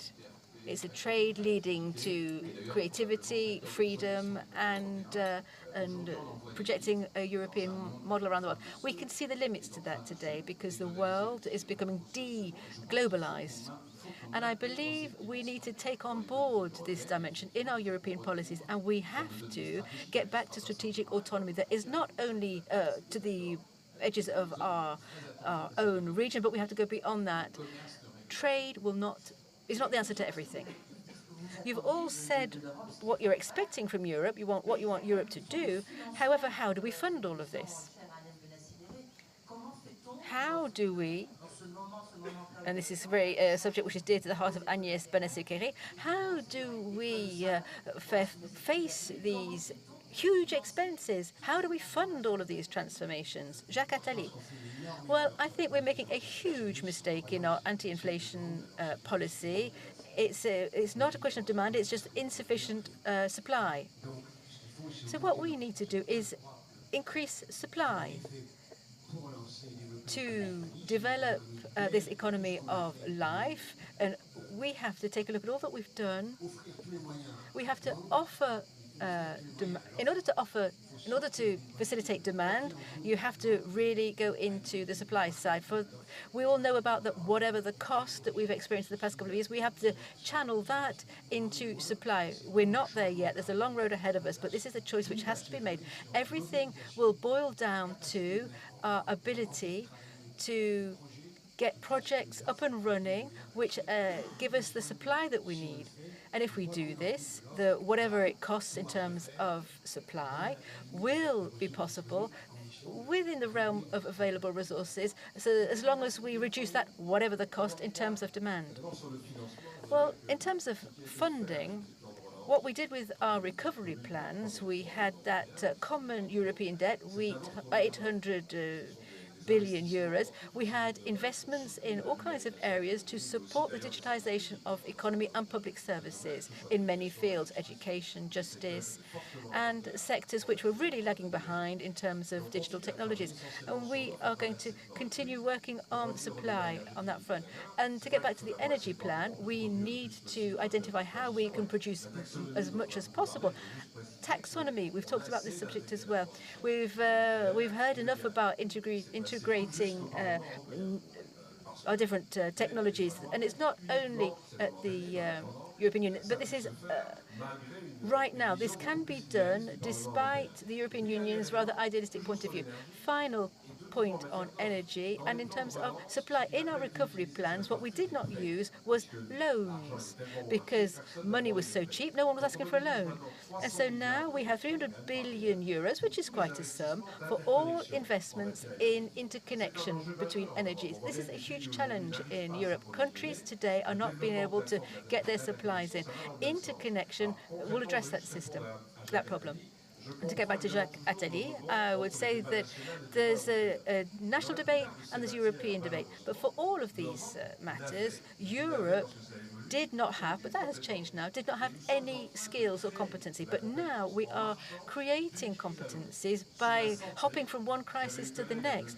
I've got a colleague who said to me just the other day, that person is in charge of healthcare, and they knew that they were going to start a big think tank. Thanks to COVID, we have been able to invest in a European healthcare system. And that war is triggering thoughts on European defense. I'm in charge of justice, for example. When I look at the question of education, Europe says it's a national problem. Don't poke your nose in there. So I think, so what you're saying is we need a crisis in terms of education. When I hear industrialists telling me we need training, we need better schools, we have to accept that some European funds have to be invested in those educational projects throughout Europe, and not just year after year think about national reforms of education, which are very rarely deployed. Carole Delga, perhaps? I think here, in the past 2 years, we have witnessed something which is founded in the market. Europe has become a public power in terms of healthcare strategy, defense strategy, and now we have to draw up a very strong sovereignty strategy for industry and energy. And coming back to the question of energy sovereignty and the energy mix and renewable energies, we really need to have Europe to help France along. When I see the French, how reluctant they are to join in with these projects, such as these wind parks. We have more sea than anyone else. We are the second power in the world in terms of sea. and oceans. And so here we have scope. We have room for maneuver here. And we really have to be brave enough to stand up and defend these projects. But when you go to your population in my region, Occitania, we've got a couple of wind farms which are being built out at sea. When I was in the election campaign, I was talking about it. It was a project which wasn't getting people very excited. But if you're committed to it, you can win people over. And so national sovereignty will be the winner there. And the Prime Minister has said that we really do reform education here in France because it has become a machine of despair. The youngsters are in despair, families are in despair, nobody can see a better future for their children. This is a machine that is really goes against the grain of competitiveness for our businesses because the students we are training are not enlightened and the future employees do not have the right skills. So, Edwige, it's really important to say this. As Europeans, we have to have vision because I know what each state has the right to do. But we need to talk about an education policy which advances hand in hand with the business world. We must say goodbye to education that's closed in on itself. And it must open up to the world of business. It's absolutely vital.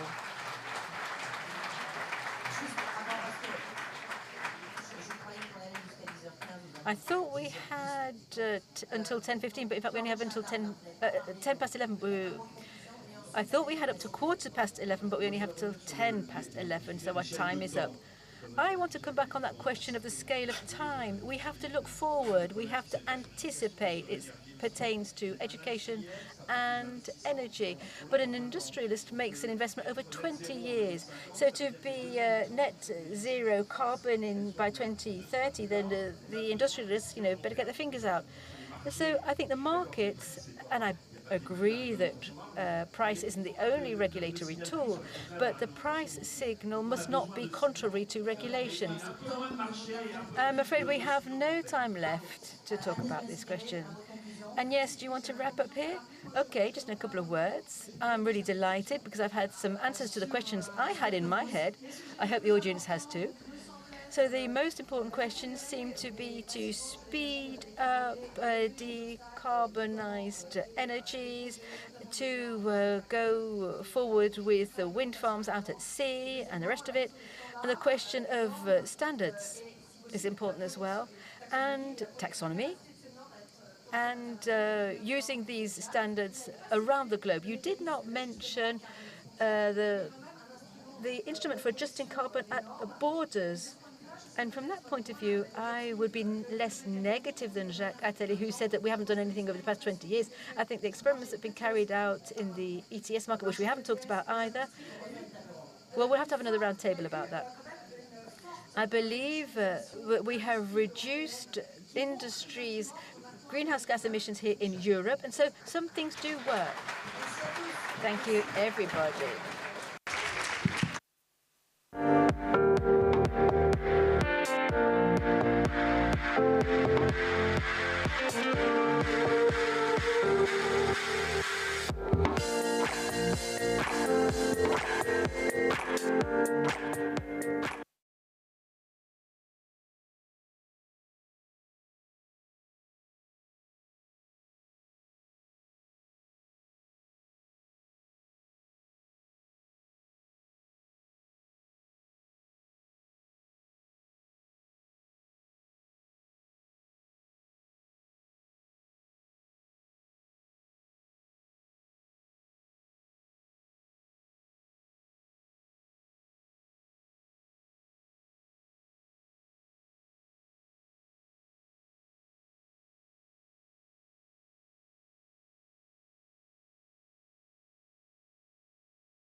Bonjour. So hello everybody and welcome to this session on youth actors of world progress. My name is Pauline Rouzy. I'm an economics professor at the École Polytechnique and I was invited by the Cercle des Économistes to coordinate this session. So I would like to start by asking about what meaning young people have when they think of progress. It's not necessarily the same meaning as their parents or grandparents. What are their challenges today?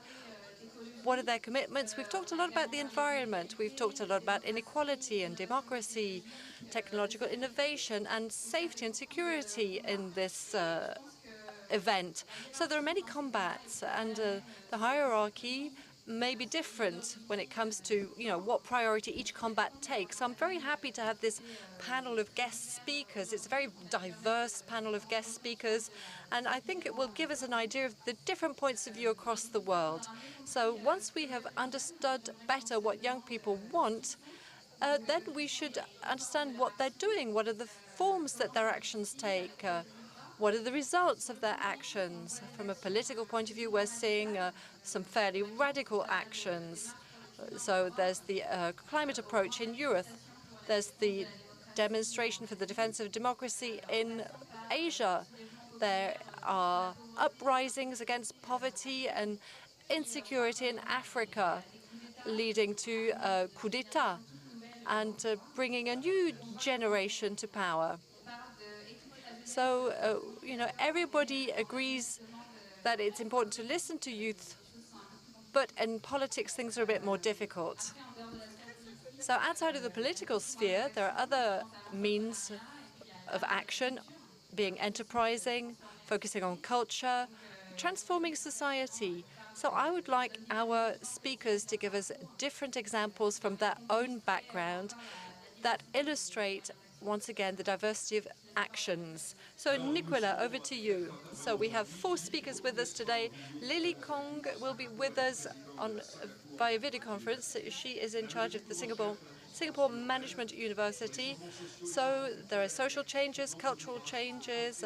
She's written a lot about themes, identity, intelligent cities, education. Then we have Nini Nora, who represented Finland in the Future of Europe conference on the 8th of May 2021, closed in 2022, with different actions that were put forward and different collaboration. She was a member of the plenary session, Nini, and she took part in the working group focusing on questions of law and values. She's also a journalist for Tadisto, I believe, specialized in European policy. Nabila Ayouch, who will be starting, is a producer. His first film was made in 1997. He represents Morocco for the Oscar Awards called Loud and Clear.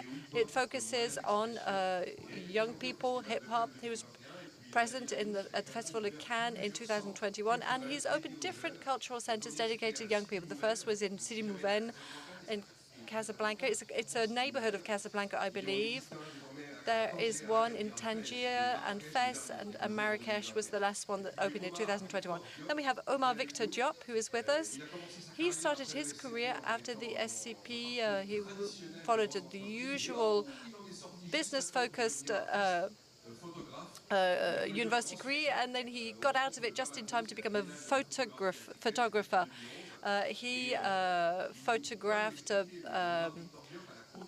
Bamako, and he says that art is the only immortal dialogue between individuals. The session will be co-moderated by Pauline Rossi, who was invited by Le Cercle des Économistes. When you look at current affairs, we know that young people want to give meaning to their work. They want a nice work personal life balance. They want the world to be more decarbonized. They think that the promise of capitalism, you'll live longer than your parents, will not be kept.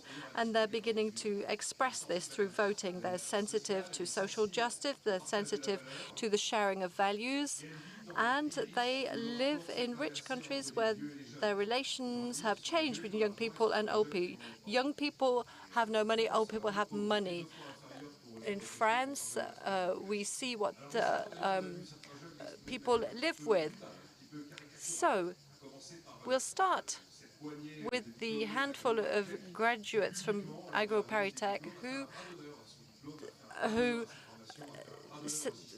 who told the universities to basically fuck off during the graduation ceremony. And they had kind of a Woodstock approach. So it's good to protest, it's good to demonstrate, it's good to be cross. But, you know, at a given point in time, you have to do something. So youth as actors of progress, what are we talking about? What do young people want, but what also what are they doing? Let's start, given what we've said, with this question. What is your question, Nabil? And you're very much young, close to young people. What do they want, Nabil? I think that is the big question, isn't it? That the adult world is asking today. It's a fantasy or an obsession. You know, what do young people want?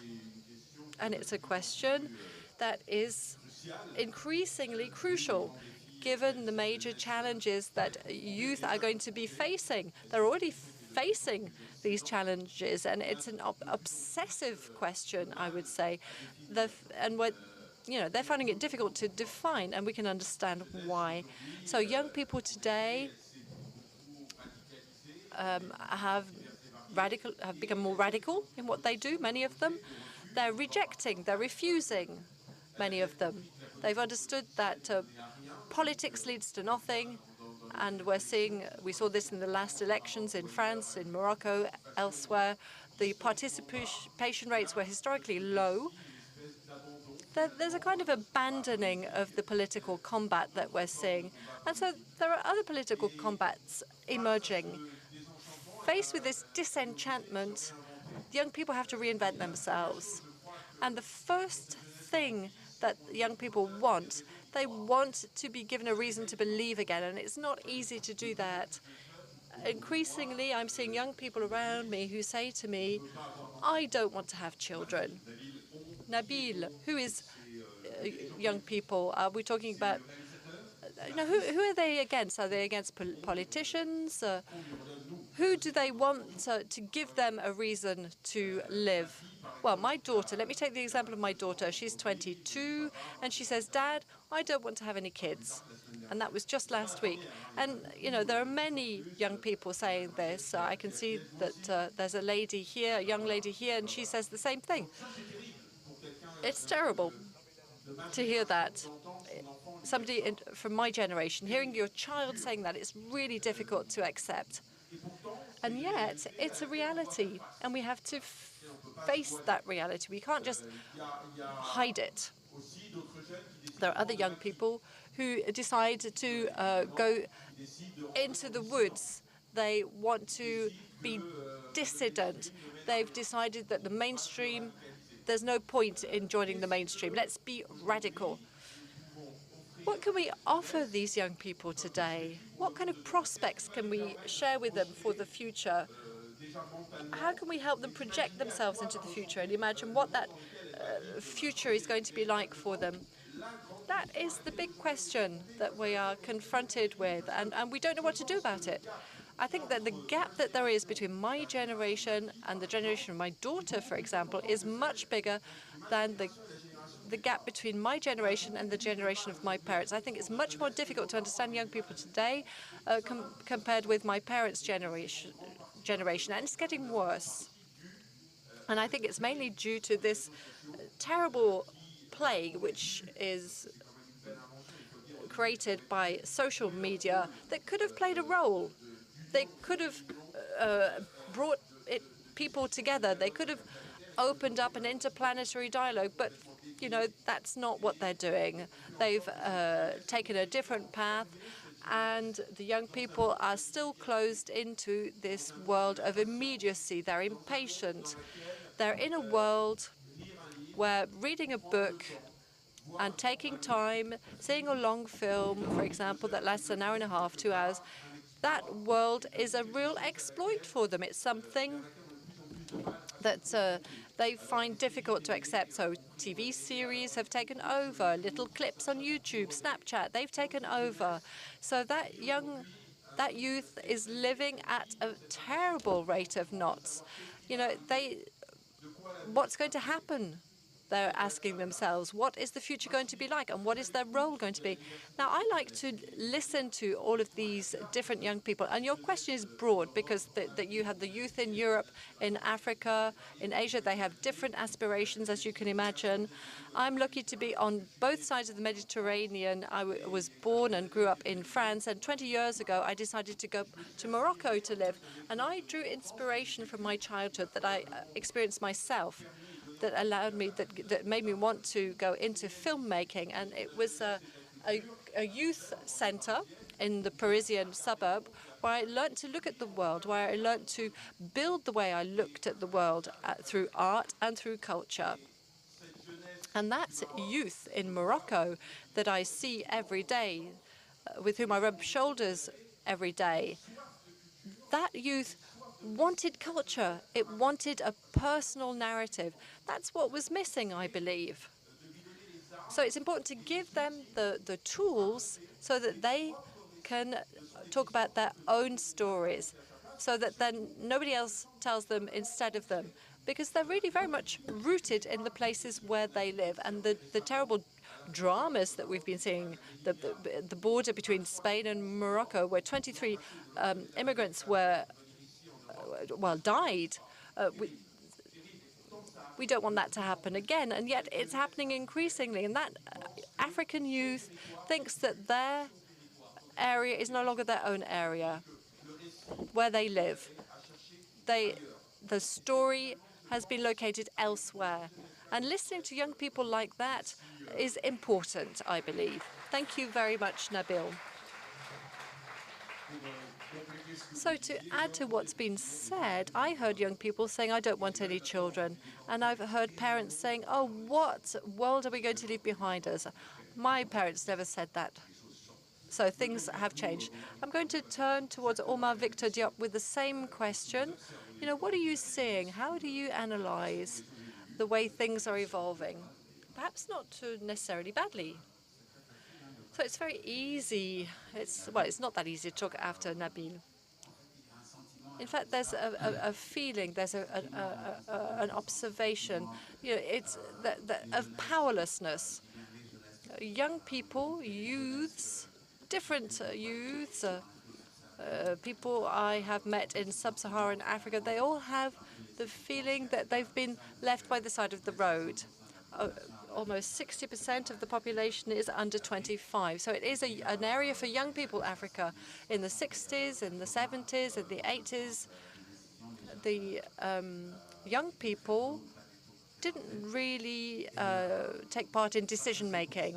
And given the feeling that the decisions are made elsewhere, behind closed doors, by the older populations, by the, not occult powers, but powers that were invisible, let's say, that there were two reactions. Profound despair, first of all, which encourages them to try to take out all the stops and try anything that's possible in order to achieve a better life. And then there are those who still hope and have the means to access something different. And I think that takes us to the second question. Young people want to be seen, they want to be heard. Young people simply want to have a role to play.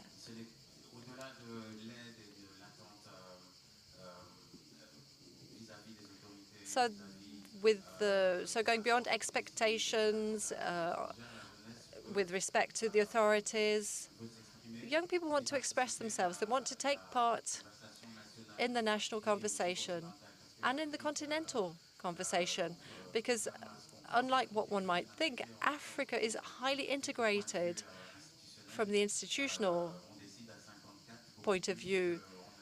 So there's a lot more integration than one might think. There are forums, and young people want to be able to be part of those forums and ask the big questions and have an influence over current issues. So saving democracies, strengthening democracies, and economic development, for example. So, Omar Victor, your in an area where there are many, many young people, and it's the opposite way around for us. We're in a place where there are lots of older people. Yes, it's a demographic question. So what impact does that youth have, though? That's the burning question. But again, in the 70s and 80s, there were youth movements that were killed in the bud. I think that today young people are not duped in this way, and this is what we're seeing in the actions undertaken. And that's what we'll talk about when we look at the next question. Yes, the next question will focus on actions. It's all very well having your diploma, but you've got to do something with it. And it's not necessarily a great thing to go and demonstrate next to an area where an airport is going to be set up. So, Lily, do we have you with us? Lily from the Singapore Management University, Lily Kong. Are you with us? Me. Welcome, Yes. welcome, Lily. What's your Thank you point? very much. What's your point? You have 5 minutes with us. I'm sorry, I missed a little bit of. You have 5 minutes to speak, Lily. What do you want to say about the first questions? Yes. Thank you for the opportunity, first of all. And I'm delighted to be able to participate from Singapore on a Sunday afternoon. I have listened to the previous two panelists, and I'm struck by how perhaps in Singapore we are, in a sense, in an unreal world, in a different sort of world. I wouldn't say that what is happening in Singapore is characteristic of all of Asia, but I do think that much of what I'm about to say is true of some other parts of Asia as well. Asia has been a growing continent economically, has been an interesting time politically and socially. There is a growing middle class in much of Southeast Asia and indeed the rest of Asia. And so it is a continent where there has been significant growth for a decade or so. And of course, the global pandemic has put things on hold somewhat. But by and large, I would say that this is a continent where young people have the opportunities for growth in an economy that has been growing for a long time, barring the last couple of years. It is a situation, a continent where young people, and I'll speak for Singapore, where they feel empowered, their voices are to be heard, they want to make a difference. And so there are issues that they have particularly given their time and energies to, issues to do with sustainability in a big way, and I use that in a broader sense of the term. Here is where you have young people who are very much concerned about the sustainable earth and the environment, sustainable resources. They're very much interested in ESG issues, but they're also very much interested in sustainable and resilient communities. And this is where they're very interested in issues to do with inclusivity. They want to have inclusive societies and communities, and they speak up about that. They're interested in ensuring that the marginal and marginalized population are given attention, and this includes those populations that are living on the edge of poverty, or migrant populations, or those with mental health issues. These are all issues that they're very interested in. They are participatory, whether it is through youth movements, or it is through community volunteer work, or it is through the development of innovation and entrepreneurial ideas that can make a difference. So they are interested in many issues that confront the economy and society and politics, and they are very much interested in having their voices heard. In Singapore, this is actively encouraged through many dialogues and conversations led by the public sector, but also led by private sector organizations that see their role as contributing to society. And it is definitely the role of the people sector, the non-governmental organizations, where they are active in recruiting young people into their midst. So I realize that I'm striking a different tone from what other speakers have spoken about, but I hope that offers an opportunity for dialogue and debate. Thank you.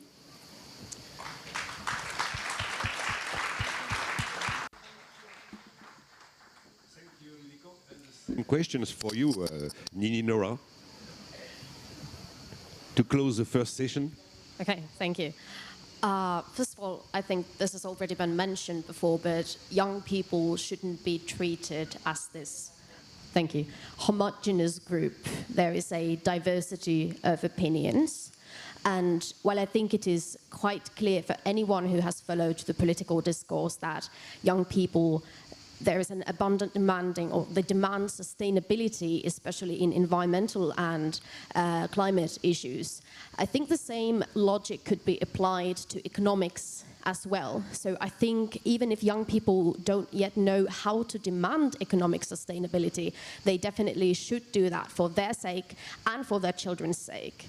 Now, I spent quite many hours debating European politics as the representative, and although I was in the working group for law and values, I think most of my time was spent on economic questions, particularly the euro area, European Central Bank, and the euro just as a currency, which is a very interesting and controversial topic. Even at the very early stage of establishing the currency, there were renowned economists like Milton Friedman who warned us that it would be merely a political victory and not an economic one. And sadly, he turned out to be right. During the euro crisis, the European Central Bank had to jump in to save the euro area. And I think then the famous quote by Mario Draghi, then the president of the European Central Bank, whatever it takes, this type of mentality took place. And I understand that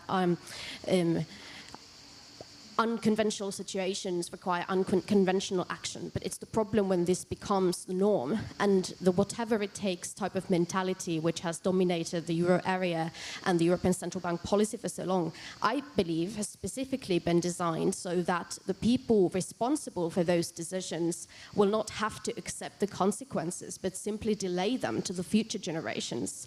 And the way out of this, well, we have to think about the European Central Bank, its role. Should it be a silent moderator of the monetary policy, or perhaps a more active player? But young people deserve openness and honesty, and we can't just go around picking and choosing which science to listen to. I also believe it's simply economic growth that we need. In European Union, I hear a lot of talk about how we should be #1 in innovation and technology, and I couldn't agree more. My question is, though, are we ready to accept the terms under which a very lucrative technical market can emerge in Europe? Because the fact is that if it doesn't emerge here, it will definitely emerge somewhere else. We saw this with the mobile phones back in the day, when in Europe we thought that having internet access equipped mobile phones would not be a reality, and then the innovations were made elsewhere. The United States, Asia, they gained dominance, and we have to think about how these regulations impact the market, because even though they might be designed to protect us and to restrict the big tech corporations, these regulations are often so tough that they prevent new potential competitors for entering the market. So we really shouldn't let fear conduct our decision making. And I think young people, they deserve honesty, like I said, but also a clear vision, a way out. We have to abandon, we have to renounce this reactive policy making and think about the structural issues. We shouldn't dwell on the past mistakes, but we have to learn that getting too enchanted by this fantasy of what a united Europe should look like without looking at the facts can be very expensive, especially to young people, their children, and the future generations.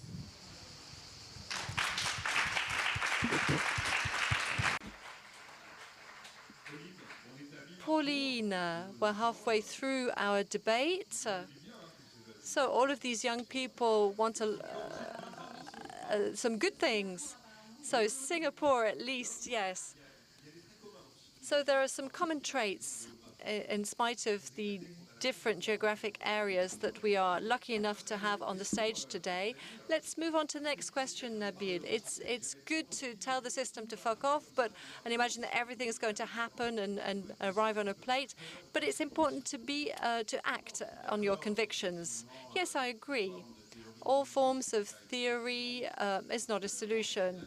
You know, reversing the trends, that's not a solution either. So we've got to wait and say that what's on the table is not acceptable. So entrance into a school, for example. So, you know, we're waiting for you to be more in phase with the promises of the world. That's something that we need to hear. Those are things that we need to hear. Last night, I participated in a great concert here. In the afternoon, I was on all. I went to the different conferences. I listened to the economists, the business leaders talking about problems in the world. Sometimes it was very interesting. Sometimes it was depressing. Sometimes it was striking. Sometimes different feelings. But when you come out of these conferences, you're richer, but you also have a lot of questions. And at 10 o'clock, Marcus Miller came along onto the stage with his quartet, and he took everything. He took on board everybody. Everybody was mesmerized. He went into my brain. He got into my soul. There was a complete cure that was given, and that's why that's how I find meaning to my coming today. Now, why am I telling you this? Well, because in these cultural centres that you were mentioning earlier on that we're opening in Fez, Tangiers, Casablanca, Agadir, well, the youth that we meet there, what they do there is they embrace their own destiny through the arts. We started with all kinds of hurdles to leap over. The parents were very doubtful about what we were going to teach their children behind those high walls. Were we not going to counter the education which they were giving them? Were we not going to mislead their children? It's quite difficult for the teams to kind of get themselves heard there without giving the impression that it was a culture which was coming from the top down to the bottom. We had 10% of girls at the beginning, but now I'm very proud to say that we've got 50% of girls, 50% of boys. Sometimes there are even more girls than boys, all of different backgrounds. Some girls wear the veil, some are very liberated, same for the boys. There are some are very conservative, all types of thought, all of approaches to life are included in these centres with a very strong commitment to get away from dogma. The dogma that they might have heard by their parents, their grandparents, and society. We sweep away those dogma. And we invite these youngsters to jump with both feet into modernity through art, to say who they are, where they've come from, to use theatre, dance, the visual arts. It's beautiful to see all of this, to see how they cling to these centres like a life ring. It's an oasis of greenery in the middle of a concrete jungle. It's so powerful. Hip-hop, for example, which is the prime art of expression for the youngsters today, which I featured in my most recent film, which I mentioned earlier on. But there we are in a field of experimentation and expression, which is wonderful for youngsters. That's what they want. They want to be able to look forward. They want to be able to sketch out the world of tomorrow themselves, because the adults can't do it for them. And I think that we're giving them the means to do that. And I think they are the only ones who'll be able to do it. And art, and the example of yesterday's concert just backs me up on what I'm saying here, demonstrating that art is the way forward. Omar, Victor, Diop, I'm sure that what Nabil has said about Nabil goes straight to your heart. Yeah, I will always love to be on a panel with you, Nabil, because it'll always you make things easy when you're on the stage. Yeah, I agree.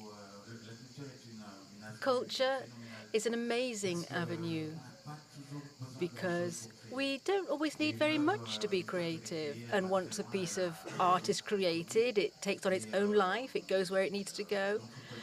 and cultural entrepreneurship and professionalizing culture. These are things which are really happening in Senegal. I would mention, for example, Afrique Culture Urbaine, which is an association which was founded by a rapper out in Senegal. He's called Matador. And it all started with a humanitarian initiative to help families who were suffering after a flood, which was probably due to global warming. And from there, it has generated over 1,000 jobs. This is a place where hip-hop is given a professional sheen, and we have female DJs who start there and go out working throughout Western Africa, careers on stage, behind the scene. And it all started with the idea by a group of friends, and it's grown into something magnificent, and it is supported. Youth in Senegal is not left to their own devices. There is support. There's the Social Change Factory by a good friend of mine. There's an incubator for ideas which creates opportunities and which nurtures these ideas until they become a concrete action. There's an important role of the African diaspora who come back to Africa and play a role in society. And younger generations don't have any complexes. They're not trying to be Paris or to be New York. No, they are wanting to take control of their own story. And that is when you have the power. So I'm really proud of everything that's going on in my country. And there's a return to farming, to agriculture. Lots of youngsters are trying to get back to the land. And quite paradoxically, Africa has so much arable land. It's a continent that has a very low population in terms of numbers. It's not a dense population, but if we can save our arable land from certain foreign powers, then there again, it's another source of potential. Don't ask me who I'm talking about. That's not what I'm here to say. But on the political field in Senegal, we have a unique way of going about things. We go into the street. Youngsters are there. There are different movements of youngsters in Burkina Faso and elsewhere applying pressure when there are elections. And whenever there is an election, the youngsters will go out to vote. They don't wait for the.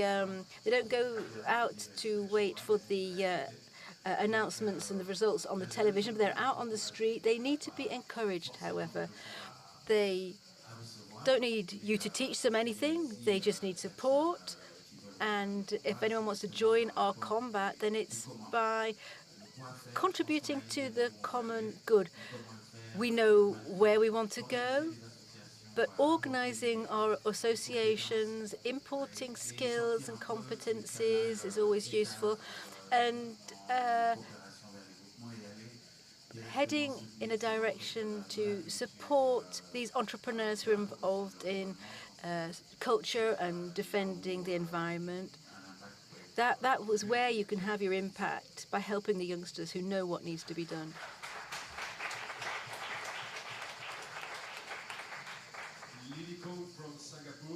Lily Kong from Singapore. About the second question, what young people do to go on? Delighted to have the opportunity to speak to this. I would say that, as I was mentioning earlier, there is a lot of interest among young people about, an inclusive society, about a sustainable planet, and so forth. And we are, I lead an educational institution, and I believe in the power of education. And through education, in education, I refer not just to the classroom teaching and learning that we might assume education to be associated with, but the broader sense of education, that we are actually inculcating values in young people. We're helping them find ways of expressing themselves. We're finding them ways and supporting their desire to do something that makes a difference to society. And so if I were to cite some examples of what we do at the Singapore Management University, I'm really proud of our students that, you know, they take their skills to the community. During the pandemic, when our street food hawkers, especially the elderly ones, faced grave challenges to their livelihoods when people were not going out buying food, you know, off the streets as they do under normal circumstances, these older hawkers were facing such difficulties. And what our young people did was to go out and help them produce the digital presence amongst these older hawkers so that people could actually order food using digital means and have delivery systems developed. So young people can use their skill sets for the betterment of the community. If they believe in a sustainable environment, then they do something about it. And it's possible through volunteer work, where they're seeing that during the pandemic, so much packaging is in use because of delivery systems. When people cannot go out, everybody relies on e-commerce, and the huge amount of plastic waste that comes about as a consequence of that. And our students, our young people in Singapore, come together, develop systems and ideas for the collection of such material so that they might be able to recycle and reuse material. Another example of an alumni from my university that has started the first startup in Southeast Asia to address the problem of plastic waste. And what they do is to produce edible cutleries that are packed with flaxseed and chia seeds and whole wheat, that gives a boost to people using these edible cutlery. After using the cutlery for eating food, the cutlery itself can be eaten. And so what they've done is to partner with central kitchens and baking facilities to scale production. Another example is again of alumni who have started what they call one solution to two problems, using proprietary technology to recycle plastic waste from which they create a new construction material for building road infrastructure. So our students, our alumni, put their ideas to good use. They develop startups with great ideas that can be scaled up, that can be helpful to not just the environment, but to communities, especially marginalized communities. So as an educational institution, it is incumbent on us to provide the tools and the platforms for young people to give voice to their ideas so that they can make a difference in society. But I also want to say, and this will be my last comment, that very often the energy and the enthusiasm of youth can be misplaced. And I cite the example of young people who are so given to protecting the environment that they are pressing for actions by organizations, including universities, to divest because they believe that divestment is going to make for a better world. Well, the job of the university is to help them understand that change is not as straightforward and as simple as that. That divestment itself does not necessarily lead to the results that they want, because very often all that happens is that there is a reallocation of shares and operations from socially responsible investors to indifferent investors and in different countries. So trying to educate young people so that they understand the complexity and the nuance, so that the activism that they engage in is not just a lot of noise that doesn't lead to outcomes. It is not helpful if young people are engaged in what I would call performative activism, or what some scholars have called slacktivism, right? There's a lot of noise, there's a lot of push for certain actions without understanding the implications of those actions and whether those actions actually lead to the desired outcomes that they're thinking of. So as an educational institution, there is the opportunity for us to educate about complexities and nuances. There is the opportunity for us to provide the platforms and encourage young people to put their ideas to good use for the betterment of society, community, and environment. Thank you.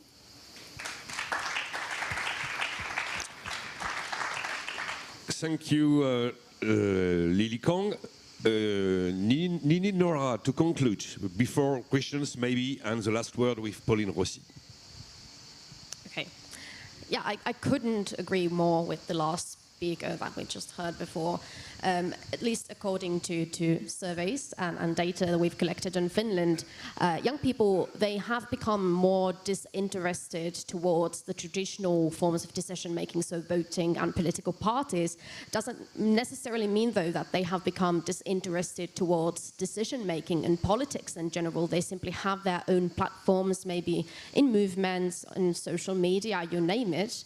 And this could be interpreted as a good thing. Perhaps we're taking a step away from the divisive party politics and interacting with each other. But I do have a more skeptical view too, which is about this noise without any action and how this could be transformed from social media culture to reality. As we know, this generation has grown up with a great abundance of information. We are accessing an enormous amount of it, and I think this can be difficult for the older generations to grasp just how much information there is to be accessible.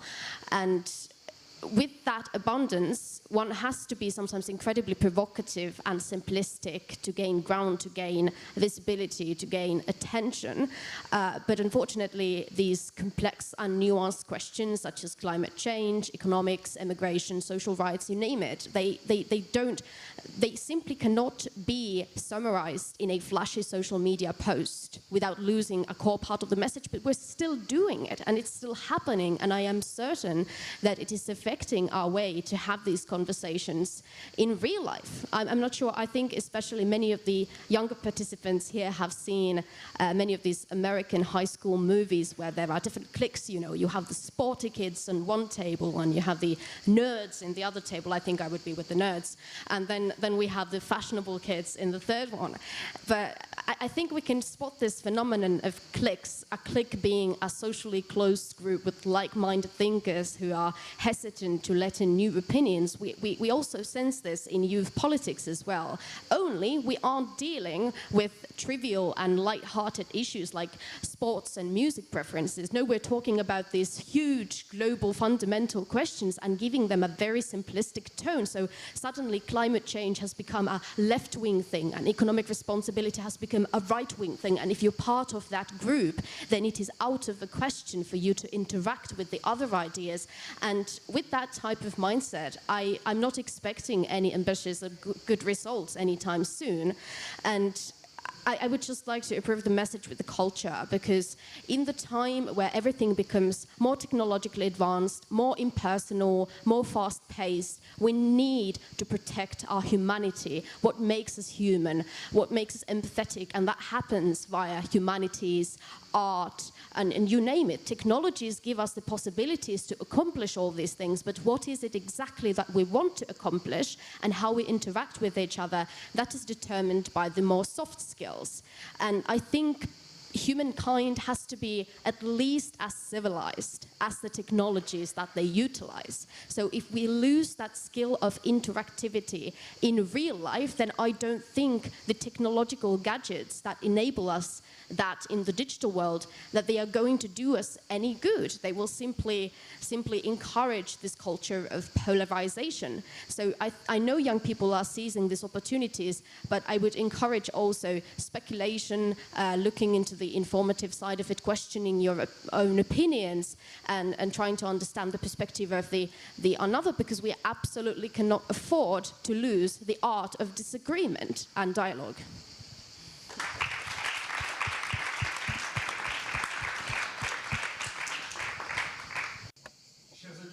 My dear friends, I haven't seen any online questions. Is there anyone in the room who has a question? Be brave. Why don't you ask a question? I think there'll be a microphone. Ah, yes, there's a microphone. That's great.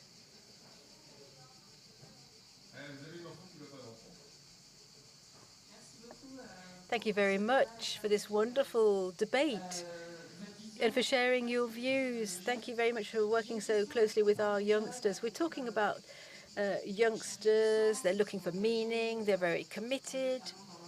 to environmental causes and other causes. And we've also said that they are driven by immediate reactions that can be deformed by the social networks. Because we're at an economic forum here, I'd like to know what your view is of youngsters' view of money. So how do youngsters view money? What's their relationship with money? We're in a consumer society. You can use e-commerce with a quick click, you can buy something. So in your opinion, what is the relationship between youngsters and money? Who would like to speak out on this? Off you go, Nini. Thanks, because I actually happen to be an alumni of a program that was specifically targeted in increasing young people's skills in money and money handling.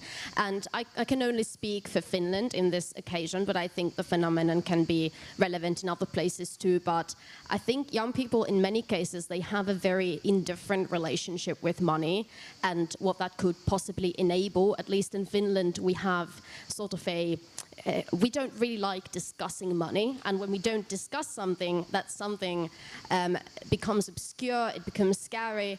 The same, I think, could be said about market economy and capitalism, and how I think young people's critique towards capitalism can be often misplaced. So there are definitely structural issues in the society that are more leaning towards pro-business thinking rather than pro-market thinking, and I think it's the pro-business line that is really causing the problem. So, say, global investment protection agreements where we give special treatment to fossil fuels, that has nothing to do with free markets where competition should be fair and free.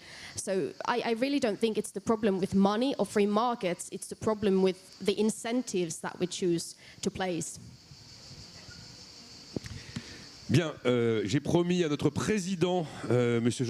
I promised the chair of this meeting that we would finish at 12 minutes, at 7 minutes past 12. We've got until 10 minutes past 12. Would Pauline like to come in here and thank everyone before we all shuffle over to tent number 1 for the final session?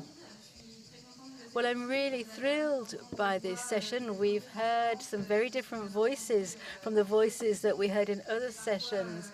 The other sessions were perhaps very focused on France, so it's really nice to have such an international panel. We've got the whole globe represented here, saying that from one country to the next, youngsters might not always be after the same kind of things, and in some countries, the economy is booming, in others not. And I want to thank everyone for inspiring all the youngsters to take all kinds of actions to reach the objectives that they have set for themselves. And thank you for being here. Thank you, everyone. Thank you, Lily Kong, Nini Nora. Thank you very much. Mami, Omar, and Pauline. Victor as well, thank you very much for this round table. Enjoy the rest of the event here in Aix. We're going to have our final declaration very soon. I can tell you that it's going to be a big document, so don't miss that event.